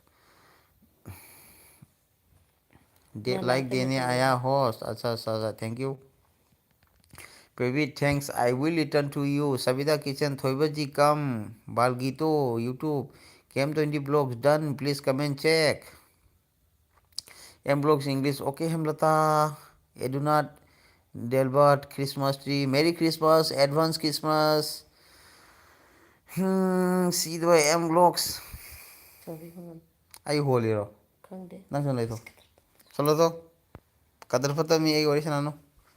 एम ब्लॉग्स इंग्लिश इतना प्लीज सपोर्ट मी कसार निंगोल ब्रो चाना जेंगोम तक जम थीन फबने ताइदो चमच अचौबम चामना चमच अचौबम लौरो ग्राम 10 कुनगी चांग अदो चीनी मरुदो खुबी खुदोंबी चपग लौरो उमझलो चिंदा इसिंग थक्सलो लोरे दुम फब हिदाक लेतबनी हिदाक चागनो दुम फब हिदाक लेतरबनी सिंपल नि कसार दिब्या वेलकम थाजदना लेंसन बिरे ngasi नुमित मंगा तरुनी की मतुंग कसार दिब्या लाए कसार दिब्या लाइक 30 मुक पुलप तोरमो अरे Moirangthem Savita kitchen full support like Savita kitchen देलबर्ट जी come to see Vinod like Kasar Dibya खुरमजरी कसार दिब्या हाय मबुंग विनोद अरे मोरंग ठेम कसार दिब्या खुरमजरी M blogs English friend don't subscribe and keep you have to watch video also Thoiba channel इबाई व्हाट्सएप यारे व्हाट्सएप अमुक यारे हाइरो थोइबा नंग सिजु बेरानी नि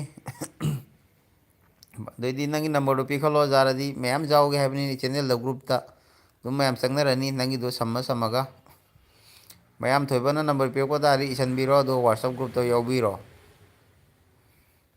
बालीगोड YouTube channel M blogs English done कच्चे सा टीवी वाओ फ्रेंड अब तो अच्छा तरह गारो लैंग्वेज आता है ओ फ्रेंड हो थोड़ा थोड़ा सविता किचन आरएम जी प्लीज चेक नहीं मिला ओके आरएम चेक नहीं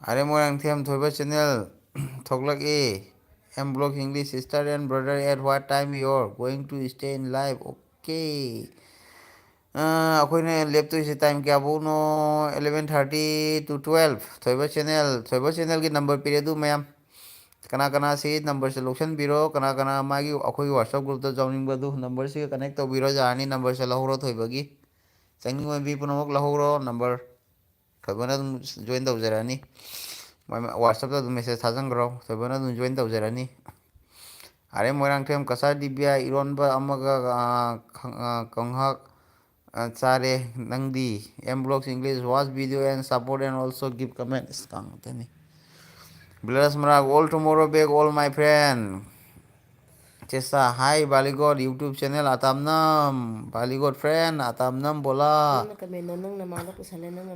सविता किशन न्यू कम आरे Moirangthem M blogs English like इतना डेलबर्ग हाय वर्ल्डिंग नाम काचेसा madam ji M blogs English RM okay दीदी और कौन कौन हाय कमेंट कीजिए प्लीज फ्रेंड आरएम डन तौखरबने इस कसा दिब्या चंगप आरएम द डन ग तौसलिने डंग लौन कापसलिने M blogs English okay brother and sister okay जिंदगी को बिना प्यार कोई कैसे गुजारे कसर प्लीज सपोर्ट मी कसर दिब्या एम ब्लॉग न सपोर्ट तौबियो हाये कसेसा अतमनम ngangbा मोसा पोंगबंग इदुना देलबाद अतमनम बोला इदुना जी आपको कसेसा टीवी ने अच्छा इसे टीवी अरे मोरंग थेम कसा दिब्या आईडी हाना ऑलरेडी डन लये anyway thank you so much return तो बिरकपगी ओके थागसरी मैम सुमाइना सपोर्ट तौना मानना समिनो मदो मैम थोइबना पिखिबो व्हाट्सएप नंबर दो मैम लौसलो ब्रो लौसलो अदुगा थक थक थक थाजन बिउ जाउनिंगबा कना कना लेबा अदो सत सत सत थोइबना जॉइन तौजन जरकिनी ग्रुप ता नारीना सोम काय चखरे रमेश काय चखरे नारीना सोम रमेश का तुंगरबो नारेश तुमिन लेगरे रमेश तुमिन लेगरे आईडी लोकताक तंगा फाबा चतखरबो मोनिमाक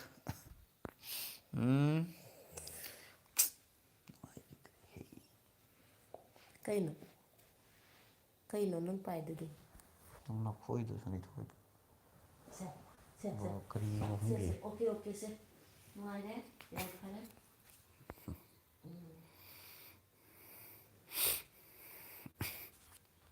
मैं कमेंट कईनु माइनी लोरबो तो इसबो M blog English bro and sis please share my channel okay Thoiba channel इबाई करी मथेल चागे इबु कईनु ngसाय nga nga nga ngari थोंबा थुम जाकपी M blocks English. I need your support. Okay, thank you. Kasadi be RM. Howdore sorry. Uhodre sorry ay. Oh. Kaino.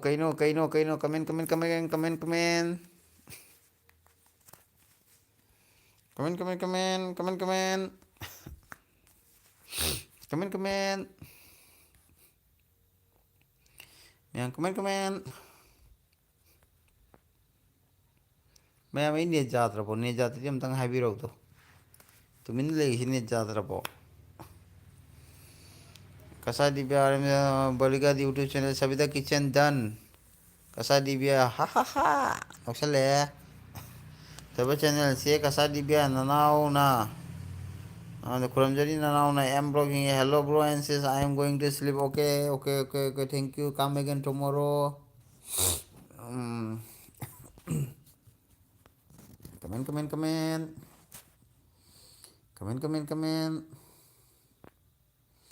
Kitna haseen chehra. See you tomorrow. Okay. Thank you. कितनी प्यारी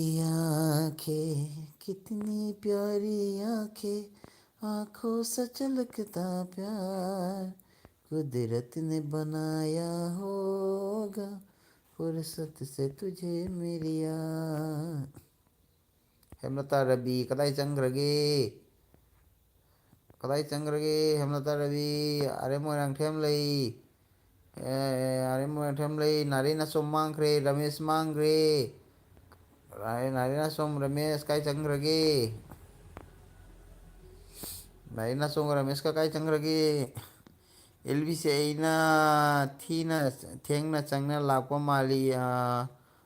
माली ये इयाम्बा अमत्ता लैरमद्रे लैदा मी मापन लೈ बिनोल like कसे done TV कत साइसा TV done please comment check करो 24 hours return please my channel अरे मैं ठं कसा दिबा कैसु काय देदा अमगा सपोर्ट मिनसी मयाम ओके अरे मोरंग ठेम इबाई wow good night bro and sis and all friends sweet dream okay good night Kasasa TV thank you so much Vinod live VM Marak VM M blocks return my gift M blocks return give return to BM Marak Vinod nang BM Marak friend lebra later di saat are mo M blocks English good night